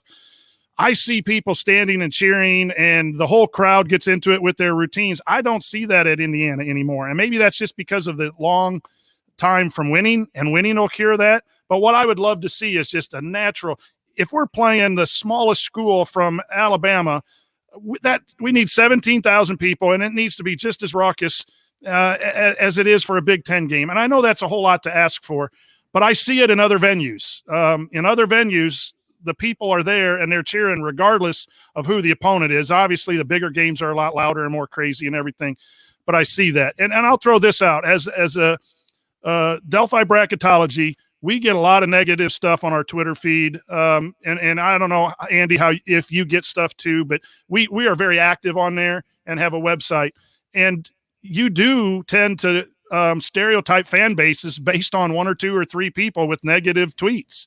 That is probably totally unfair. I work with our students all the time and don't taking it out. But if you were to ask my students who the three fan bases are that give us the most negative stuff on bracketing, it is Florida, North Carolina State, and Indiana. And that's the honest truth. We were accused of being Indiana homer or Purdue homers in Delphi bracketology because we had Purdue a 5 seed and Indiana wasn't even in the first out after they were 12-14. And some guy just railed on us about how we're unfair to Indiana, that they win 2 games. They're in there should be a 10 seed. Our fan base is passionate. It's great, but sometimes that fringe element.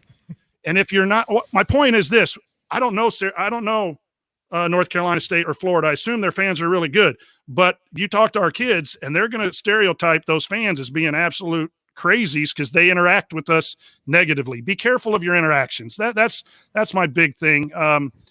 We're not going to change a perception of some dude in California if that's his perception. Just be careful and really enlighten them on what they should do is come here and see the real thing and see why we got rid of Archie Miller and embrace the real thing and share with them the positives, the traditions, what it means to be a Hoosier. Hit them with that and then let them make their decisions about how we're irrelevant on ESPN shows.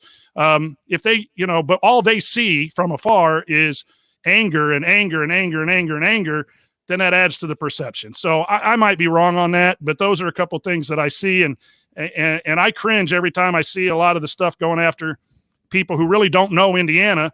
Just let them not know Indiana. And I know that there's some fear that it drives the negatives, and Jared and I got into it a little bit today privately about that. But man, there are some truths out there about the Indiana program that we don't want to like to admit.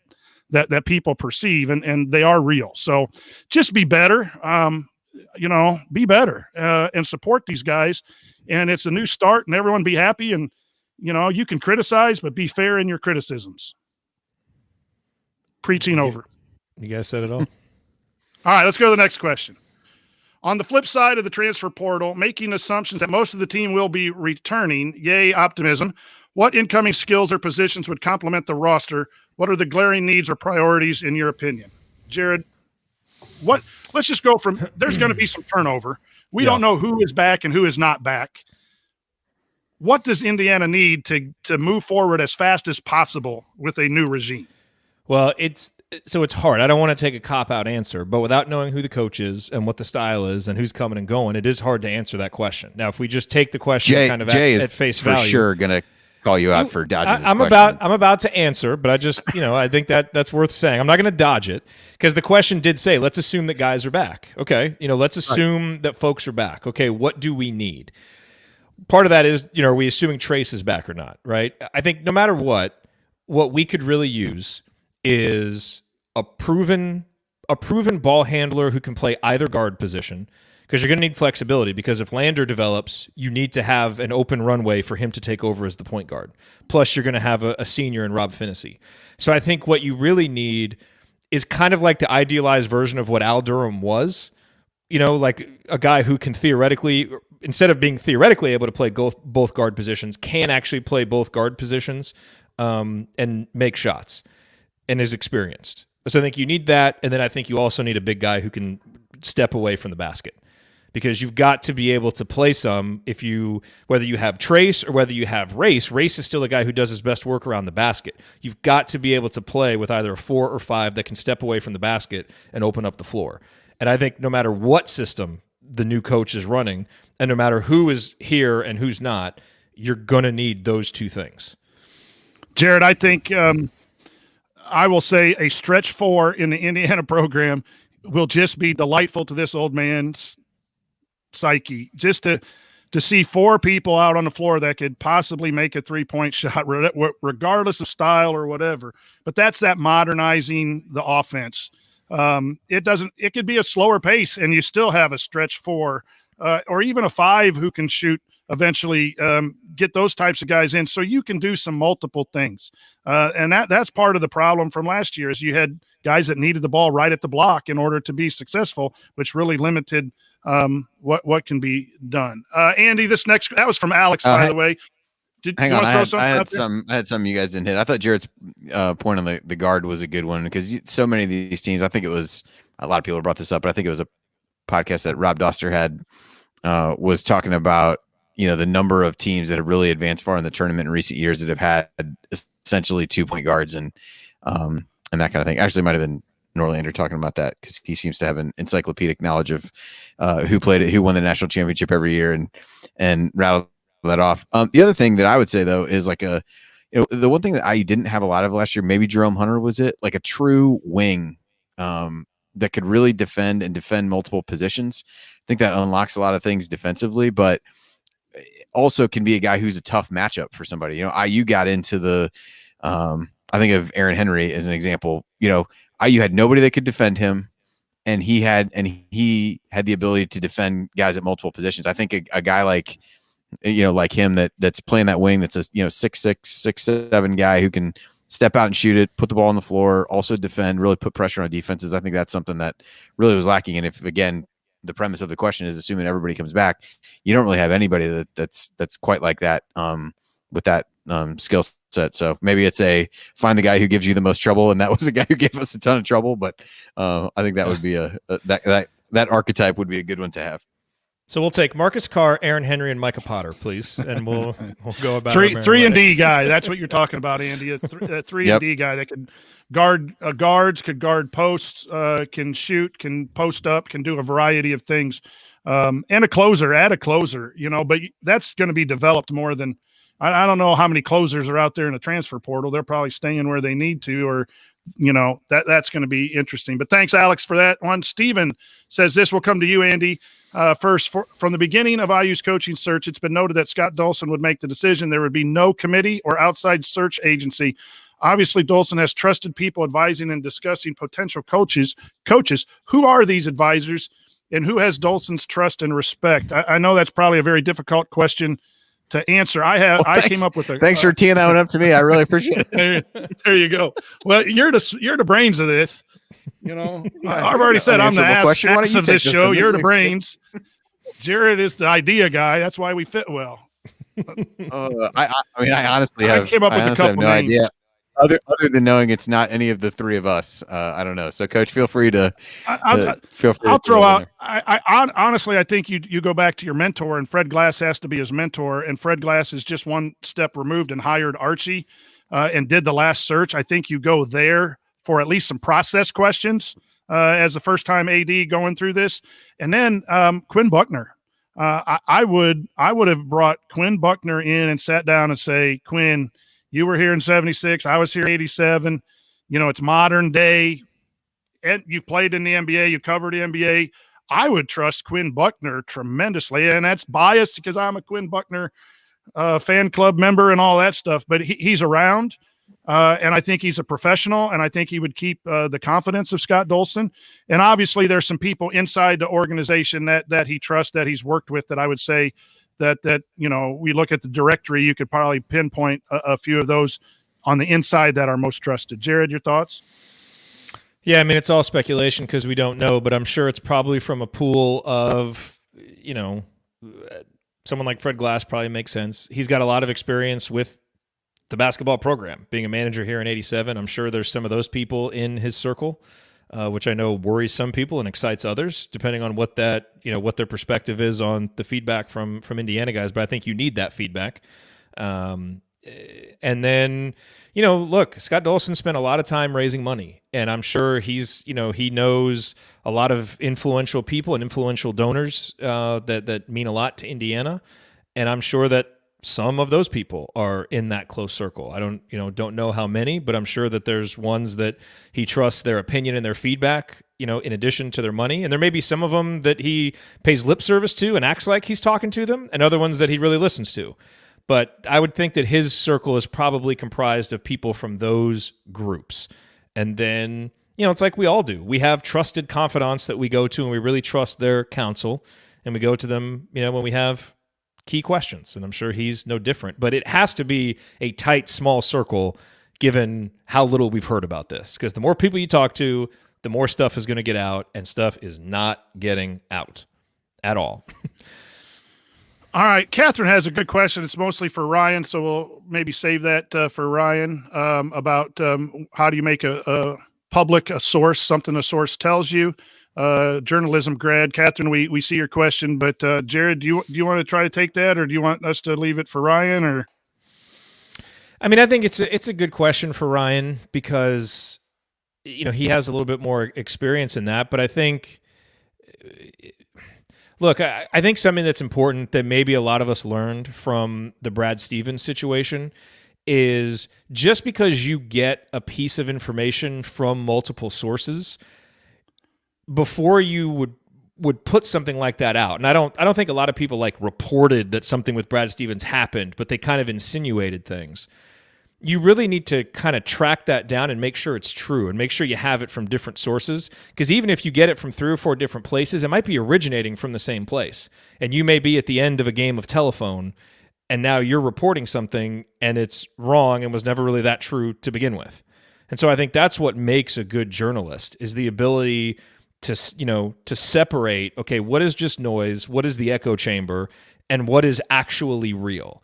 And to be able to discern and have judgment, you know. And I think the people who looked best after all the Brad Stevens stuff happened were the people who stayed very patient, you know, and didn't fan the flames of that. And I don't think there was, you know, I think it was okay, you know, that a lot of people got excited just about the idea of it.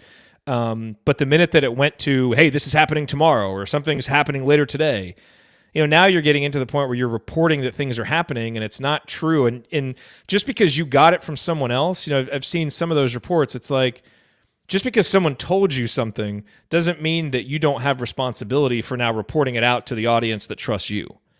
And so I think that's where you have to make those decisions. And the good journalists are the ones who are able to do that. there you go. Thanks, Catherine. Jeff, we've talked about the rank order and coaching search with Jay's question. Patrick talks here. His question ultimately says, do you think the style of play on offense in the Big Ten is the issue in their poor performance in this year, or the refs allowing physical play in the tournament? Andy, thoughts on why the Big Ten struggled in the tournament this year?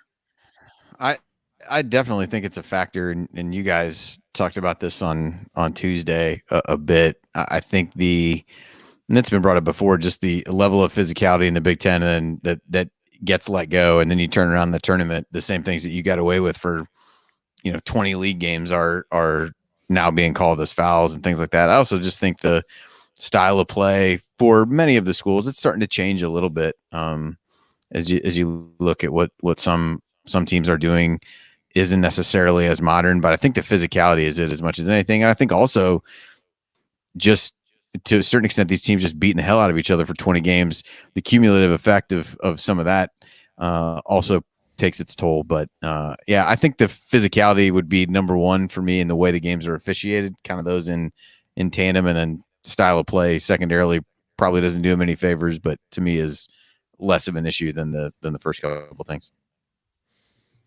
Yeah, I'm not so big in the style of play being different. I mean, the Big 12 only had 1 out of 7 go in and had some players. They were pretty open. Oklahoma State played a style that was open and got beat. There is something to that. There are a lot more grinded out wins when you have really strong teams and defensive minded teams in the Big Ten. But I think there's also a lot of teams that were offensive. I just think that in our business, the bracketology business, I thought they just played against each other and kept, getting good results out of playing each other, and were maybe a little bit overseeded. If you wanted to really evaluate that, maybe they were more like 3s and 4s. And the thing I said on Tuesday is that I never realized this, Andy, till I got into your business of bracketology is, if you're a 7 seed, you're a top 30 team. And we really wouldn't in the non-conference be surprised if a 28th ranked team beat a 7th ranked team in a 1-game, shootout in Hawaii or something. It is all of a sudden we get the tournament and those seed numbers get next to it. So Oregon beating Iowa is not as much of an upset to me as it seems, because Oregon might have been the 25th best team in the country, and Iowa might have been the 8th. So I think that gap is a lot smaller than the 7-2 will allow it to be seen by. I used to think if you were a 4 or 5 seed, you had a really bad season. And then once I started doing bracketology, I realized that's a top 25 team.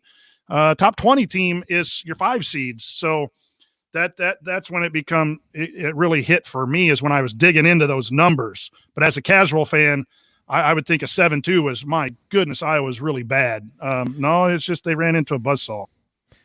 The only thing I want to add to this conversation that we didn't talk about before, Coach, is I think style of play is some of it, but I also think it's about having a coach and having a system that is flexible.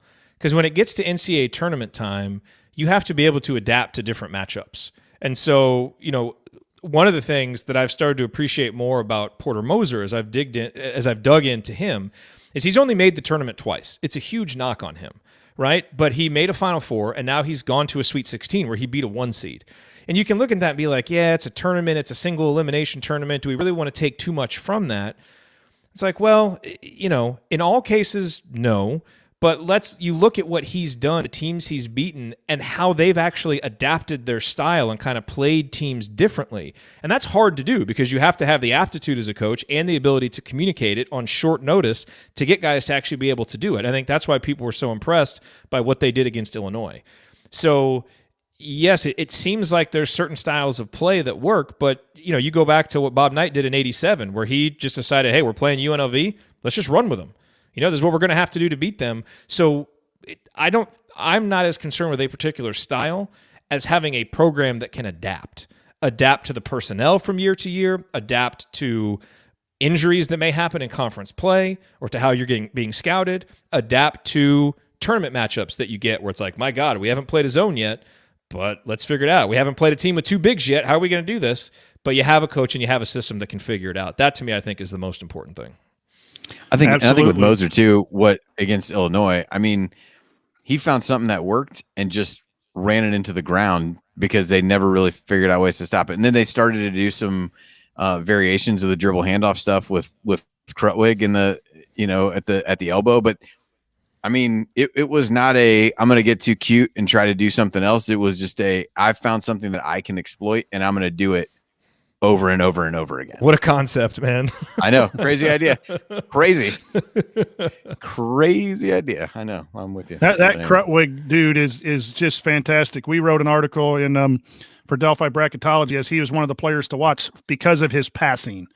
And boy, in that Oklahoma State game, they utilized his ability to pass just to tremendously strategize to win that game. But even more so than that, they were incredible with the pick and roll coverage, and IU couldn't even he turned the ball over 6 times.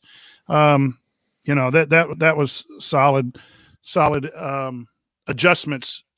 But yeah, I do think that typically we are moving away from the Dick Bennett slow offense Wisconsin stuff as a conference. So I think more coaches. Sorry, Jared, but the blocker mover, it was a fantastic offense, but not so much. No, he's a Cubs fan, actually, I think. Moser's a Cubs fan? I'm out. I don't know. I'm out. But anyway, let's go. Next question. We got a few. And I don't know that I personally want to speculate on names of players leaving or not leaving, but I think it's a good question. Of the several IU players currently in the transfer portal, which do you think would most likely to leave? Which do you most likely to stay? I would say the younger kids with the free year. If you're looking, I don't want to mention names. You guys can mention names if you want, but I would think some of the younger guys who still have 3 or 4 years left can be recruited and convinced to maybe go elsewhere, but we really don't know until the coach is named and that coach has a chance to talk to someone. I think it's a personal family decision, and any speculation would just be, I don't know that I want to be a part of that. I hope that I'm okay with that. If you guys do, any thoughts on who's likely to leave? I'll say what I've always said. I think the players who are closer to home are more likely to stay, and the players who are farther away from home are more likely to go. I've always thought that. So, you can attach names to that because there are names there. Right. Jordan Geronimo and Race Thompson are from Minnesota and from out east. But it has nothing to do with them or their situations. I just always generally think, guys, there's a reason why Anthony Leal and Trey Galloway pledged their commitment to Indiana. It's close to home. They grew up with Indiana. That just makes more sense. Now, their individual situations, you can argue, well, man, Jordan Geronimo looks like he loves Indiana, and he may. And so I don't mean that as like I specifically think he's more or less likely. I just mean generally when looking at this, you're more likely to have a guy who's farther away from home transfer than a guy who's closer. And so that to me, that general rule still probably applies here. We'll take them all back if they want to come back. Yes. This whole coaching thing was about the coaching. It was, when you talk about roster construction and lack of shooting and all that, yeah, that falls somewhat on the players, but we appreciate what the players do, and they could always get better at those things. And a lot of those kids have a lot of time. So I don't mean to speak for the whole group, but we don't wish anyone to leave. We wish they come back and develop their games into winning games for Indiana University. Look what Justin Smith did. I mean, there's so much optimism for what all these guys can do. When you see what Justin Smith did just in a different system and with a new kind of lease on his basketball life. So I'm optimistic about all these guys, whether they stay at Indiana or go somewhere else. I think they've all got talent. They're all good basketball players. So Jared and I still fondly remember the Stan Robinson breakout game in the NCAA Robinson tournament for Rhode Island. So, we were the last people on Stan Robinson Island. Absolutely. A couple questions about transfer. It's a transfer. I probably need to run. Chance to see my older daughter at least before she goes to bed. I haven't seen her in a few hours since she was at soccer, so I'll let you guys bring it home. All right, Andy. Thank you. A few appreciate questions left. Thanks, everybody. Enjoyed chatting with you guys tonight, and we'll good to see you, Andy. See we have stuff to we'll figure out something to talk about next week. This overly super involved dad. Yeah. So there you go. Looking for that earlier. All right. But we'll see you, bud. See you, Andy. A couple questions. We kind of answered Rick's is a transfer without sitting out rule just for this year. We'll combine that with Jerry's question. Is the decision time for players? Is there a time limit for players entering the portal? When can they sign, and when does the portal close? I'm not familiar with that. I know people are already transferring. I'm seeing it in Twitter on the college basketball feeds of people already transferring. So I know that answer is that they can immediately sign where there is availability once they're in the transfer portal and meet whatever requirements the NCAA has for for that transfer portal. Jared, do you know any of the particulars about how that works? No, but I mean, they're going to have to be in good academic standing. So they may say like, hey, we're transferring, but they're probably going to have to finish up their classes. Right. So I'm sure they're that's committing happening. is what they're probably doing. Right. Yeah. Committing to a school, pending. Yeah. And I guess you could commit. You could commit at any, you could commit at any Right. time. So yeah, but I mean, otherwise, I mean, that's the rule now. Mm-hmm. So I think some people are mistaking this with the 1 year of extra eligibility. That is just a 1 year thing because of the pandemic. But the transfer rule has changed. So, look, it's going to be crazy. It's going to be chaotic. I don't really know that I like it for college basketball, but I do think it's fair. And so I'm glad that the rule is there. But I am, because I think the players should have the right to do that. So I support it. But it's going to be crazy and insane. And we're just going to have to see. There could end up being unintended consequences to it, to where they're like, whoa. Like, we have to change this down the road. But, coaches can leave at any time. Coaches can get fired at any time. And if that's fair, then I think it's fair that the players can leave. And now we're all just going to have to deal with the consequences of it. And it's going to make us uncomfortable for a while. But, let's see what happens with it. Try to have an open mind. And I think that is our last question. So we'll. That's it. We're done. No more questions. All right. That'll do it for this week's episode on the Assembly Call. If you want to see us do the show live, join us at assemblycall.com on Thursday nights for the live broadcast of our Assembly Call radio recording. Special thanks to Bob Thompson for producing a lot of the music that you hear on the show, and special thanks to Ted Valentine for nothing. Okay. Does it say that in there? It still says that, yeah. And thank you for listening. Stay classy, San Diego. I'm just reading the prompt. We'll talk to you again next week. Until then, keep your elbows in and your eyes on the rim, and go Hoosiers. That's from like weeks ago or months ago. Folks. Thank you. I think I put that in there for Andy one time. You know me, I follow the rules, man. I'm a compliant dude, and whatever is on the script, I want to go and do. I am going to, we can stay on here for a little bit if you want. I'm going to end the recording so that the file doesn't take forever to get it. Yeah, you can upload it right now. Yep. It's all right. So, we give extra bonus stuff to our YouTube folks. Yep. I sent Jay the link because the Twitter folks did speak, and they said 60% to 40% to let Jay come on for AC After Dark, but he's going to have to get here quick because it's getting late if he wants to come pop on here. By the way, someone mentioned above, boy, you're really sold on this guy for Porter Moser. I have to fight this sometimes because, like, when I talk about things, I get really excited about them and, probably try to sell certain ideas I believe in pretty hard. This happened with the Mike Woodson thing where I wrote about Mike Woodson and it was like, wow, you're really advocating for Mike Woodson. It's like, well, really, I'm just trying to bring balance to the discussion and point out the positives about him. When it comes to Porter Moser, I'm not sold on Porter Moser because there's a lot of question marks about it. But I was pretty public on Twitter when they were beating Illinois, like, haha, yeah, let's go crazy about this mid-major guy. We really want to do that again. And I just think that in the time since, I've researched it more and realized that that knee-jerk reaction was wrong. There's more to like about him than I initially thought. Still a lot to not like, and Jay will probably come on here and tell us he's very much in the anti-Porter Moser camp. But I just think there's more to like than I originally thought. So I'm trying to bring balance to my original mistaken opinion on that. But I'm not necessarily sold on him, though. There we go. Hey, what's up, guys? Why would you come on to this show wearing that shirt? Get him out of here. He's wearing the oval. Get him out of here. He's just doing that to troll us. It's a happy coincidence. All right, so state your case against this. This has been a very pro Porter Moser episode of the Assembly Call. State your case against Porter Moser so that we give equal time to both. I mean, we just spent 4 years complaining about how slow Archie's offense was, and we want to turn it over to Porter Moser, who runs an offense that takes maybe twice as long as Archie does. I mean, that's really how we're going to spend the next 4 years? I mean, come on, Jared, you know better than that. I mean, it's a valid the next point. 4 years winning. That's a valid counter. Okay, and my follow-up is that you have to, and I think that system, obviously what he's doing is working well at Loyola right now. The results matter. He's done well. I don't know if I said in the chat, but he's won 6 NCAA tournament games, 3 of which were decided by 2 or fewer points. So if he loses the first round in 2018 when they win by 2, are we still having this conversation about how he's the next?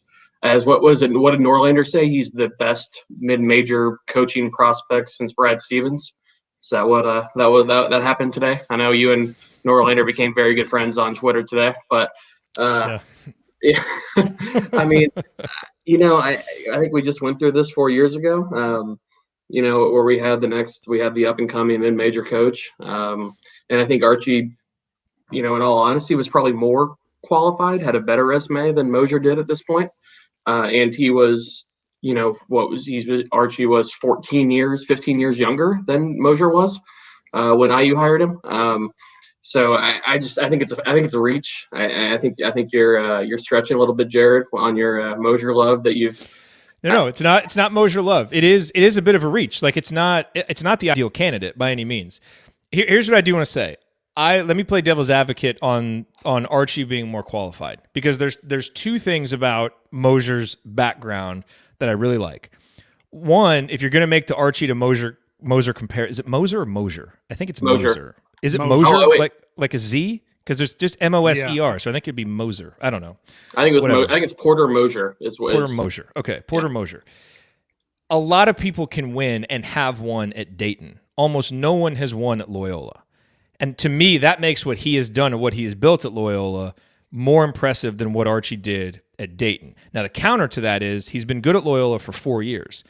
The first year that Krutwig was there. Then he played, he played like 50% of the minutes. So they've got 2 guys left from that first team that was really good. Then there were kind of 2 interim years, and now this year. I do kind of wonder, did he kind of hit on a good recruiting class and a good 4-year group, and then is he going to be able to rebuild that? Because we've seen that happen. But I'm more impressed by what he did at Loyola than what Archie did at Dayton. But what I really like about him, and Coach, I think you'll appreciate this, is he really struggled as a head coach when he first took over. He had a couple of jobs. He didn't win. That's part of the reason why he's been a coach for 17 years and only made 2 NCAA tournaments, that stat that everybody's talking about. But he was a coach, and then he took a step back and worked under Rick Majerus for 4 years. So he was humbled. He worked under a great coach and has kind of changed his approach since. And I know he's a little bit older than the young coach in Archie, but we kind of saw, I think, some of Archie's inexperience as a coach and some of his stubbornness to adapt. And I think Porter Mosier has shown with his history that he's willing to kind of take a step back, maybe admit where he's not doing something right, and adapt to it. And I think he would bring more of a maturity to the position. So I don't like the comparison to Archie as much, because I think there's actually a lot more differences between them than maybe just kind of the surface level look at it. So I don't think that's really fair to his candidacy to just compare him to Archie, because of what we're all anchored to, which is 4 years of failure under Archie. There are reasons to not like Porter Mosier as a candidate. I don't think comparisons to Archie they're not compelling to me anyway in countering him for those reasons. I would say this, and Jay, I've gone back and forth. I'm a big Porter Mosier fan. I don't know if Indiana's the right fit for him. I don't know if he's the right fit for Indiana. And I've talked a lot about my son, Brent. Brent says he doesn't want him to come to Indiana, and not because he can't coach, just because, Brent's been at those mid-major coaches are different. They're good, but it takes that special someone. I think Porter is the type of person that we need in how he interacts with players and how he gets the most out of players. I think that's the criteria we need to get, whatever the resume says. I'm a guy, Jay, that says I think we just need a guy who's been in the war for about 300, 400, 500 games and doesn't give a rat's rear end what the fans are going to say. You're going to come in here and do it. And if you get rid of me in 3 or 4 years, I've run my race. I'm going to come in and do what I do. That's easier said when you're an older dude with experience and been through it. That's the Drews, that's the Beards, that's the Musselmans to some extent. He's not as old, but the Dana Altmans, and I know there's issues with Dana, but those types of guys who've coached 500, 600 games, I think with the pressure cooker that Indiana is, and rightfully so, that's where I'm leaning, and that's where I would worry about that mid-major guy, because there's a lot of them. You go down to Wes Miller at UNCG, that's really solid type of guy that could be a good coach. And then Jared has really convinced me that it's more about the person who can relate to and get the most out of the players while doing the right things offensively and defensively and fixing our home. And I think Porter fits that. Again, I don't know. I mean, Sister Jared is talking. You got to listen, to Sister Jared. I get pigeonholed way too quickly. I've got to reassess how I communicate here. I mean, you're doing a lot of work to earn that pigeonholing. So, I mean, I don't know. The other question is, can he adapt to recruiting and coaching a higher level prospect? And this is that's a question. I think that's the conversation we kind of had a back and forth on Twitter today about. I mean, I don't know how that style of offense he plays, and it's completely opposite of what Scott Dolson came out and said he wanted in a new coach is, a modern style offense, which is not what Porter Moser does. I mean, he's going to take 29.5 seconds every time down the floor, and they're going to work to find the best shot. And obviously, it was incredibly successful against Illinois. We've seen it be successful on a big stage. But and the joke that I've made on Twitter multiple times is like, what happens to IU fans when Porter Moser takes IU to Wisconsin and we score 38 points and we lose 38-51? What's that? What's the response on Twitter? Hold them to 33, baby. Yeah. So, I mean, I don't know. I just don't see it. And I know. I think Jared, he's your flavor of the last few days, and we went from Mike Woodson to Porter Moser, and I'm really excited to see who it becomes on Monday. I mean. The other thing I want to say about tempo. Okay, I want to read some numbers here real quick. No, here we go. My eyes aren't very good. Okay. 328, 274, 286, 262, 218, and 217. Do you know what those numbers have in common? Oh, since you're reading them, I'm guessing they're probably the Loyola offensive possession length or something like that. They are the adjusted tempo numbers for Butler under Brad Stevens. Okay, there you go. So, again, I would prefer if you give me Nate Oates offense. Are you becoming Norlander? So you're comparing Stevens to Porter Moser all of a sudden? Well, I was just throwing it out for conversation purposes. Okay. Give me Nate Oates offense, man. Watching that game against Maryland, I was just like, my wife comes in, she's like, can I change the channel? Because it was a blowout. They're up by like 30. I was like, are you kidding me? I was like, this is so much fun to watch. This is amazing. But again, if I got to choose between style and person, give me the right person and I'll deal with style. Because I don't know, we may not get both. I don't know. We don't. We all the candidates have flaws, or perceived flaws. Sure, yeah, and they all have drawbacks. I mean, you already wrote a $10 million check for Archie, are you going to write another, $10 or $12 million check for Nate Oates? I mean, don't get me wrong. I think Nate Oates is a fantastic coach, and he's probably at the very top of my list right now.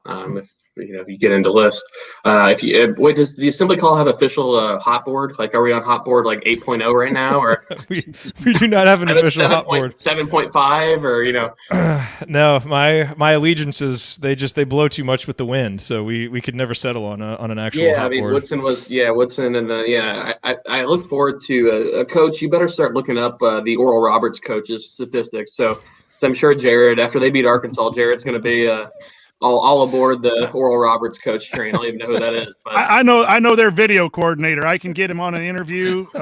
Mills, I believe, is his name. Paul Mills.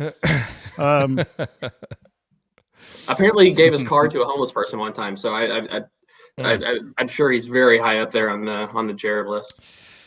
So Coach is the last member of the assembly call in your knockout pool. Those who don't know, Jay runs the greatest NCAA tournament knockout pool. And he runs it with just such efficiency and doesn't get frustrated in emails that he's sending out to folks when things don't go wrong. Never lets us know when he's frustrated about anything. But Coach is the only member of the assembly call crew that actually made it through the first weekend. So Coach, I know you don't want to probably give away teams that you're going to pick, but do you have any strategies here heading into the final weekend? I have a 4-game strategy. We'll see if it works. My son, because I asked him a couple questions, is negotiating for part of the winnings if I do happen to win, and I'm kind of upset with him. I mean, I am his dad. I can ask you a question every once in a while about who you think's better, and he's holding out his information for part of the winning. So I'm not happy with Brent at all. But no, I have a strategy. It's been fun. It's the first year I've ever done that. It adds a little bit of flavor to the game. I appreciate it. And there's now it's really hard when you can't reuse teams to think about when you want to use the teams you have remaining, and you try to play it out a little bit. And I think what's going to happen to me is I'm going to make it the next 2 rounds, and then I'm going to be in a Final Four and I have no teams to pick. And someone's going to have the upset special or something, and then I'm going to lose out on that. That's what I'm calling. So it's been fun. Well, good. I'm glad you enjoyed it. It's I started it, I don't know, back when I was in law school, probably about a decade ago, with probably about 10 or 12 of my friends. And now this year we had 407 people in it. And it's like I said, I'm going to have to, I've already talked to Galen from Crimson Cast about him offering extra credit to his students for helping me run the pool next year, because nice. It takes me, honestly, the first week of the tournament, it probably takes me 60 hours. I mean, it's a lot. Mm-hmm. I mean, you're trying to manage picks and who's paid and who has, it's a nightmare. And so, but for Coach, you've done an incredible job surviving okay. Jared and I are going to fight. Apparently, he and I got into it earlier on. Apparently, I don't know. I got into it on text earlier. We're going to have to throw down. We did. It's funny when we coach it, we were going back and forth, and there was no text from Ryan and Andy. It's like they were just kind of stepping aside. Okay, we're gonna let Coach and Jared duke this out here on text. Yeah, that's where we're going. Yeah. Somebody bring boxing gloves to the next assembly call meetup. Yeah. There's no one I argued more than my best friend in the world. So we argue back and forth. Exactly. It's good, all good, healthy. All right, Jay. But that logo got to go, man. It's awful. It's so truly good. awful. Great. I mean, great brand who made it. Yeah. But a terrible shirt.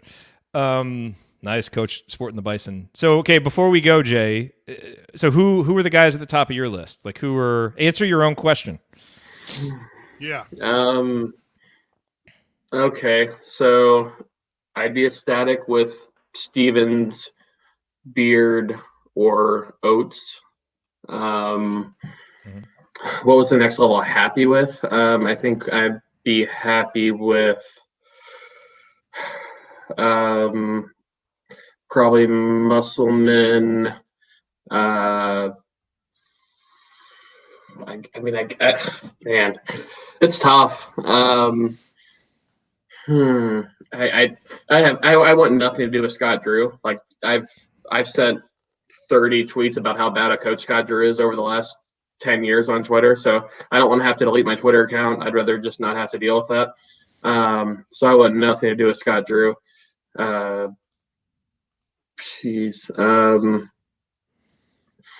guess a little harder when you're in the hot seat, huh? I think that means it was more than a mediocre question. I think that was. No, it was a good question. It was a good question.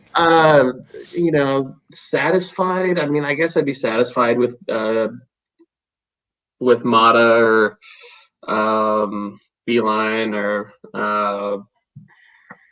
I mean, I'm just not on the Mosier bus, so I think Mosier's probably talked myself into by October, along with Mike Woodson or any other person that Jared falls in love with over the next week. Andy Enfield. I guess I'm okay with that. I really want no part of Dana Altman. And then it gets into just stuff that I don't even want to discuss. So, the unmentionables, huh? Yeah, I mean, I kind of let myself get into the Steven stuff late last week, which I think a lot of us did, because I think we're probably talked to the same-ish people and hear the same-ish stuff. And I think we all kind of let ourselves get a little bit excited about that. I think there's probably a good chance that he seriously considered IU, and I think there's a good chance that IU might have thought he was taking the job at some point. If I had to bet, I think that's, and we don't know, but I think that's the most likely thing that happened. I would love to know for sure, but I still think that's the most likely thing that actually happened. I really do. I do too. I think I think Dolson thought that he had a great shot at Stevens, and I think everybody's heard the numbers that were pitched around. I think those made the rounds on Twitter and whatnot. I think I got the text from like 10 different people on the contract that was supposedly offered to Stevens, and they were all within $1 million of each other. So I'm guessing those numbers made the rounds to everybody. So I think that happened. I mean, I'd be surprised if it didn't happen. And so I think after that point, I think they've kind of gone radio silent. You see the stuff about you see Rick Bozich saying they interviewed Woodson, and you see Query saying they interviewed Cheney. Which I don't know if I would say that I'm sure that they talked to them. I don't know if they actually interviewed them as a potential candidate. I would assume that as prominent alumni in the NBA, they would absolutely get their input on the search. And what Jared, what you've said about trying to recreate the Juwan Howard thing, I think that's a terrible kind of idea to go to chase after. I think that seems kind of like a lightning in a bottle thing, where you have a NBA assistant coach who's been working under one of the best coaches in the league, who has relationships with some of the best players in the league, come to a school who has a established high level program. None of those things would be present if you brought in Calvert Cheney or Mike Woodson to IU. So just to unpack that, I didn't endorse that. No, I know you didn't. Yeah, I just think based on the fact that Woodson and Cheney got traction, it makes sense to me that that's kind of a template Dolson might have been looking at. And again, I firmly agree with you. It's so different. The experience Howard had and where Michigan's program was, it's just not similar. I would not try to recreate that. But that's if you're trying to figure out, okay, why are these guys being mentioned? I think that's probably why, because you've seen that success up close with Michigan, and everything's kind of a copycat thing. It's like, well, this template worked there. Is there a way that we could figure it out here? And maybe went down that road, and then he'll see there's nothing satisfactory, and he goes with another candidate. But he could be meeting with the IU NBA guys just to be like, hey, what's the perception of so and so coach around the league? What do people think about this guy?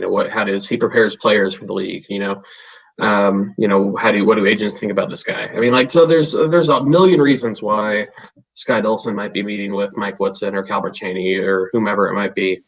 And so for people to jump to conclusions and be like, oh, that person interviewed for the job is, I think a little, it kind of goes back to what we do know and what we don't know. I mean, we have no idea if Scott Dolson met with those guys, what the context of those meetings were.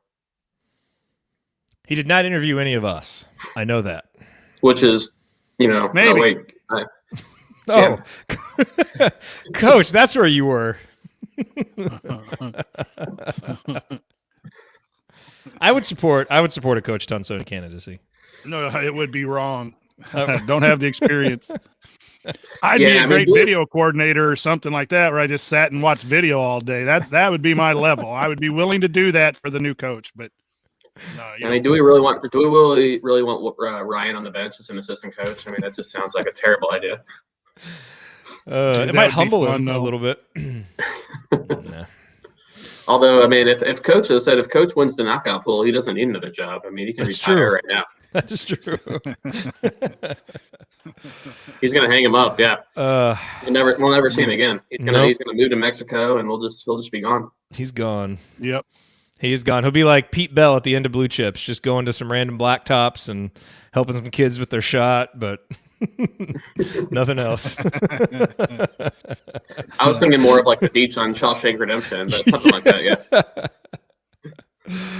Yeah. He'll just send us an address, and we have to meet him down there on the beach. Yeah, that's right. I got to be around for football next year. That's true. Well, yeah, after tailgates, yeah. I already booked a hotel room for Iowa City for the first game, hoping they'll let us all in. Yeah. So Galen and I are planning on coming for that. So heck yes. Hampton Inn in Coralville is like 10 minutes from the stadium. I just booked it last weekend. Really nice. Are you driving the shuttle? Are you driving the shuttle back and forth from the stadium to the hotel? Because yep. I mean, Okay, just making sure. Someone will. I won't be in any shape to drive back. But Can you guys take a message to Gary Barta from Indiana fans? Oh, I got a message. Okay, good. Yeah. I think we know. If somebody can figure out his address, that'd be great. We'll go find it Friday night. Stay away from the man's house, maybe. The three of us will go on a search for Gary Barta's house. You know. Wait, Coach, are you going up? Are you just planning on going over Saturday morning, or? No, we're going to go Friday night. We got hotel Friday and Saturday night. Well, So I guess we'll we go actually out Friday. And then, hopefully, yeah, hopefully it's a Saturday game. Assuming it's a Saturday game, and then we'll go to the game, and then we'll go out to eat Saturday night, and then just get up in the morning and head home Sunday morning. The hotel makes you have 2 days, so we'll make it a trip out of it. It's one of those things, huh? Yeah. Kathy Amos is going to be there from Assembly Call chat room, and her husband. She was in Knockout Poll this year. Yeah, we got some Assembly Call people in Knockout this year. Nice. Yeah. Very good. Adding to your list of internet friends, Jay. So I can say this in here. I learned that Coach Jay Gruden was in the pool this year. Really? Yeah, Jacksonville Jaguars offensive coordinator Jay Gruden was in the pool this year. Okay. I really want to email him and be like, how the hell did you hear about this? I would be interested to know what the story is. You should email him. You've got his email address afterwards. Just be like, hey, from one Jay to another. The NFL security will be calling you for. Well, the funny part is I learned it was actually him because I went to he obviously Venmo'd me the entry fee. And so I went to his Venmo, and his friend list is like all NFL players, NFL coaches, and ESPN people. So it's like Sean McVay, Deshaun Jackson, D'Angelo Hall. Like it's so if you guys want, I could start auctioning off Sean McVay's Venmo. Maybe he'll send you some money. And then this one random guy tweeting things about Scott Drew. Well, that's me. Yeah. Yeah. Because that guy sucks. No. We like you, Jay. We give you crap, but we like you. Thanks for coming on. This made AC After Dark very enjoyable. Hey, that's what I'm here for. We appreciate it. What are you drinking, by the way? So right now I'm drinking from Listerman in Cincinnati. It's called Cookies and Cream. It's pastry stout brewed with cookies, vanilla, cocoa powder, cocoa nibs, sea salt, and natural flavors. 9.5%. Wow, very nice. Oh, there we go. Got him. Very nice. So okay, yeah, had to be in proper shape for you guys. Absolutely. Nothing but the best.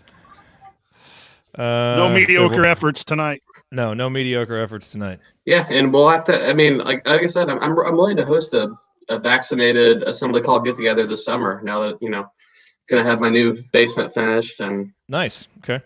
So I'm getting my vaccine on Wednesday. Good. Finally, I'm excited. Next April 2nd, I'm got the second shot. So very nice. I got my second coming April 15th. So I'm looking forward. Beautiful. Yep. Beautiful. All right. Well, Jay, thanks for hanging. Coach, thanks for hosting. Yep. And, no problem. Files should be uploaded by now, probably. Oh, good. 88% in my slow Wi-Fi. 89. Yeah, it'll be there. It'll be there for you shortly. I'm really impressed with myself that I didn't drop multiple F-bombs or anything like that. So you guys are welcome. No, you did well. You did well. We appreciate you being on your best behavior. Thank you. I make no guarantees moving forward. Hey, nor should you. Keep us on your toes. Thanks, everyone. That's how we like it. All right. Good to see you guys. See you, everybody. Talk to you guys later. See you. See you, Coach.